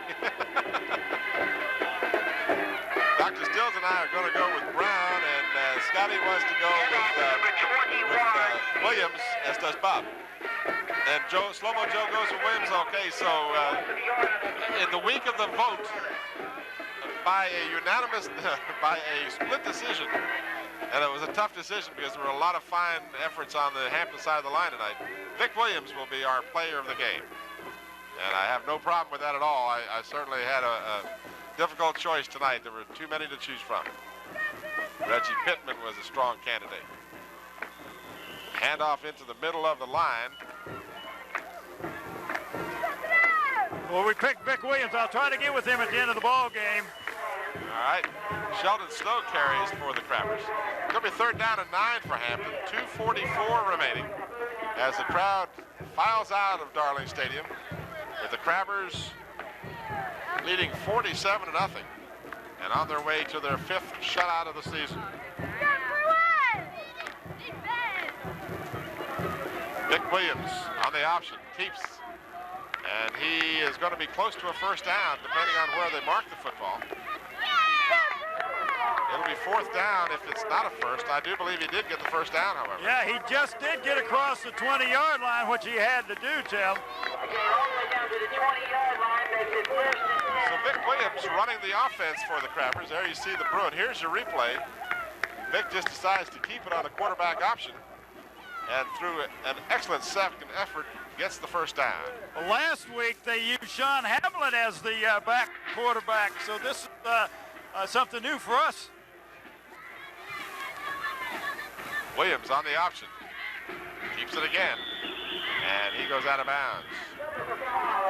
That stops the clock with 1:53 remaining. So again, we congratulate our players of the game, Vic Williams from Hampton and Marcus Muskelly from the Bethel Bruins. A fine effort by both teams. But the Bruins just outmanned tonight on the wrong side of a 47-0 score. Second down and about 7 for the Crabbers. Reggie Terry split wide to the right along with Pittman, and now a flag for delay of game. Or at least I would assume that's what it'll be. The Crabbers took a little too much time. I don't think it was a play. It was a Oh, it's encroachment. Encroachment against the Bruins. They went into the neutral zone. The flag was thrown by Merrill Leeson, who was on the sideline right here. And it was obvious what the Bruin had done. So that won't give the Crabbers a first down, but in fact it will make it third down and about 2 for Hampton.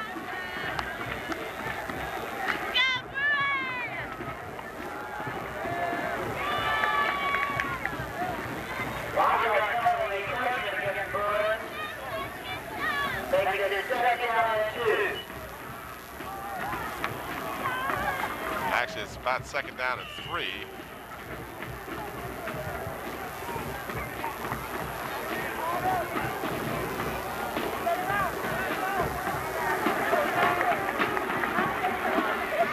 Williams almost went down, finally gets back on his feet, and almost gets the first down, but he's going to be a little short on the first down.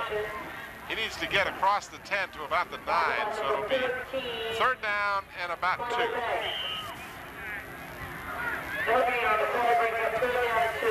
Victor Williams did a good job of getting away from the first tackler. He was stopped in the backfield for a loss, and it ended up about a yard that time, just on a second effort.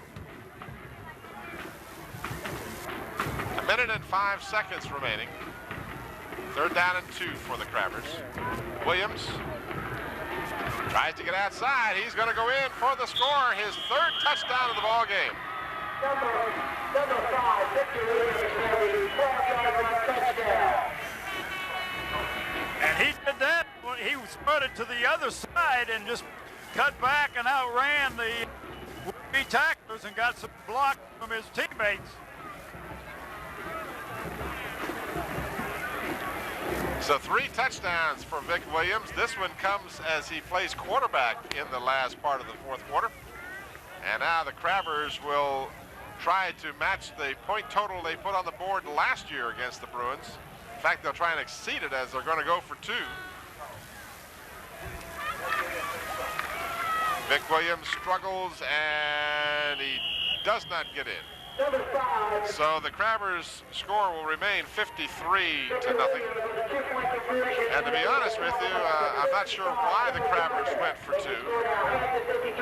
Leading comfortably, I would have thought they'd just go for the 1 point. But Vic Williams, trying all the different options at the quarterback position, decided to go for it. 87 yards, 15 plays, more than 6 minutes and 57 seconds. Time of possession for the Crabbers as they've just dominated the Bethel Bruins tonight. There you saw the replay of Vic Williams scampering into the end zone. Our most one-sided ball game of the season. And give credit, the Bruins, a young team, have been decimated by injuries all season long. They lost their starting quarterback 2 games ago. Give them credit, they'll still end up with a 500 season as their record will be 5-5, and Hampton will improve to 9-1, and at least a tie for the Peninsula District Championship. And as you said, Bob, they've done that just year after year after year, either solely or jointly. They have won the Peninsula District. Stein will tee the ball up for the Crabbers. Less than a minute remaining. We invite you to stay tuned for some post-game interviews. Coach Kozlowski has come out on the field and called a timeout.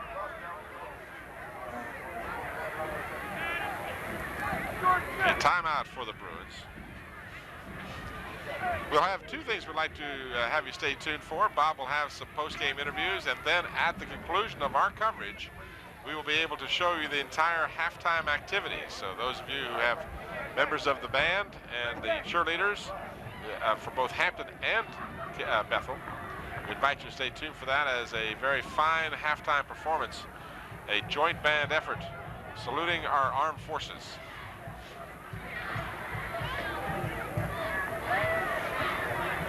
The timeout is over with, and Stein will kick it off with less than a minute to go. Taken at the 20-yard line. This is Iverson along the sideline. He's got real good speed, and he stepped out of bounds. So he will be out of bounds at the 37-yard line. Iverson went out of bounds at the 32nd check at 38-yard line. Bruins will take over their first and a goal, 38. So the Bruins will go from their 37. The clock stopped on the out-of-bounds play. 48 seconds remaining.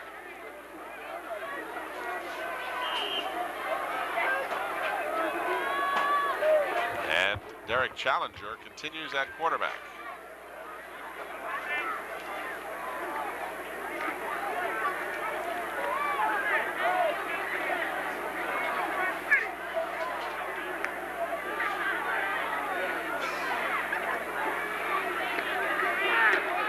Challenger, who has thrown 4 INTs, makes it almost 5 as Shelly Ellison juggled the ball at midfield but couldn't hold on. Challenger's ball is intended for number 26, Kevin Weaver, incomplete, number 44, Shelly Ellison on the coverage. Tim, on that particular play, the Crabbers are dropping back about 5 defenders. They've got that short zone covered, and of course they're covering deep for the long one. And this will be hard for Derek Challenger to complete a pass. Second and 10.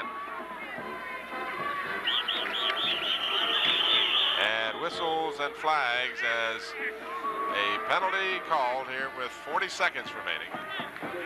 I won't even speculate. It could either be delay of game or encroachment. What do you want? It's a illegal procedure. Illegal procedure against the Bruins.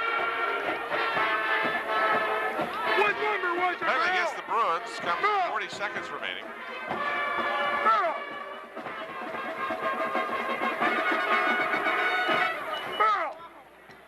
What you doing?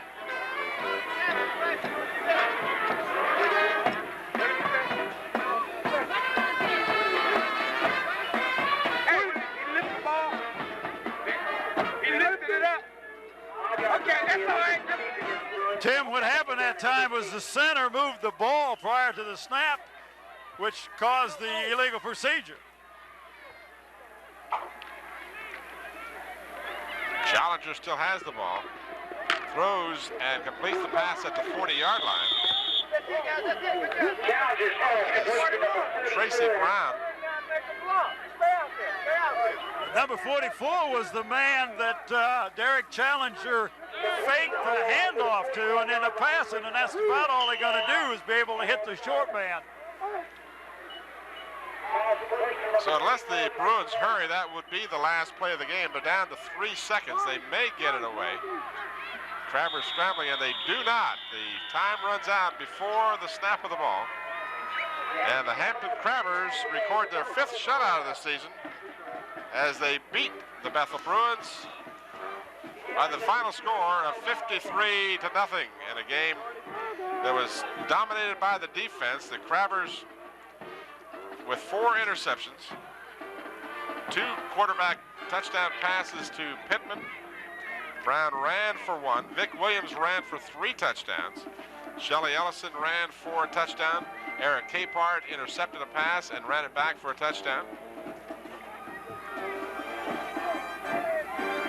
And we'll hope you'll stay tuned as Bob will try and make his way over and find our player of the game for the Hampton Crabbers, Vic Williams, number 5.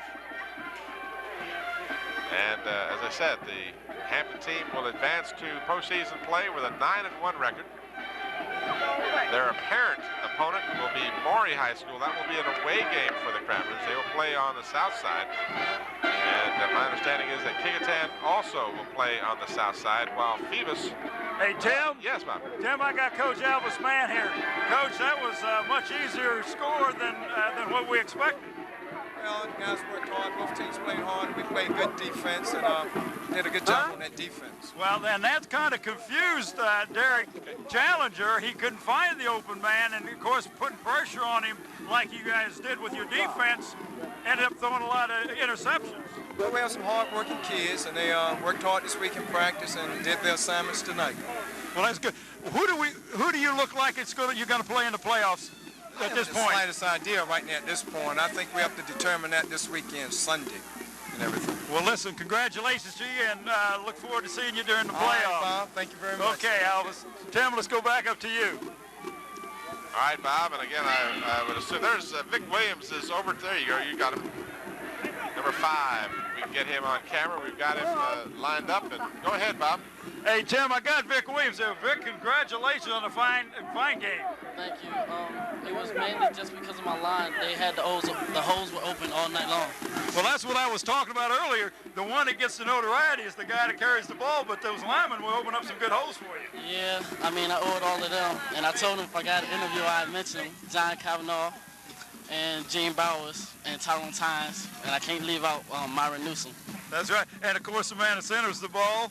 Lonzo Cherry. There you go. He's the ringleader. Yeah, we picked you for the player of the game. You were a workhorse, but I didn't expect to see you at quarterback. Well, it was like one day one of the backup quarterbacks got hurt. So Gloucester game, I told him I knew the plays, and I played quarterback in JV. So he put me in, and it seemed to work out, and I've been playing it. I've been practicing in practice ever since. Well, that's good. Well, listen, congratulations on the player of the game. I got a plaque for you and a shirt that I'll bring over to school one day next week. Okay, and good luck to you in the playoffs. Thank you. Okay, Vic. Tim, let's go back up to you. All right, and I would like to express my sentiments to young Vic Williams on an excellent effort, and rightly so. He should give credit to his offensive line. Vic Williams, a very talented running back, and certainly he does a lot of that stuff on his own with his great quickness, but the senior running back could not do much if he didn't have the blocking of the teammates he mentioned, and they deserve a lot of credit. Go ahead. Hey, Tim, I got your challenger down here that he said but he wants to handicap because of the weight difference. There's a lot of weight difference. He's waving. He must want a challenge now. I'm ready. He told me he could eat 5. Oh, he can't even hang with me there because those hot sausages, I put them down 8, 9 at a time. All right, I'll go 10. Well, Scotty told me we would probably do that live. Hey, Scotty and the man can't gang up together. That's too much. No, I'm not. Scotty's not going to be on, but he said we'd do this live so that we get it on national TV or Let's do it live. And, when either one of us gets sick, that'll be the time to call it off. On a more serious note, this was a game that really kind of prepares you guys for the playoffs. I mean, it really goes in on a high. Yeah, I think we're playing real good football. Last 4 games or so, it seems like the offense is clicking in the passing and the running game. And, this was for a shared district championship, and we've had it for 14 years, and we didn't want to relinquish it. Well, that's what I mentioned up in the booth at the beginning of the ball game. But I was talking with Vic Williams, and he gives a lot of credit to that offensive line. Yeah, the line was young at the start of the year, and then, they played 10 games and 2 scrimmages, so I don't think they're very young anymore, but they're doing a good job right now. Well, listen, we're looking forward to seeing you guys in the playoffs, and congratulations tonight.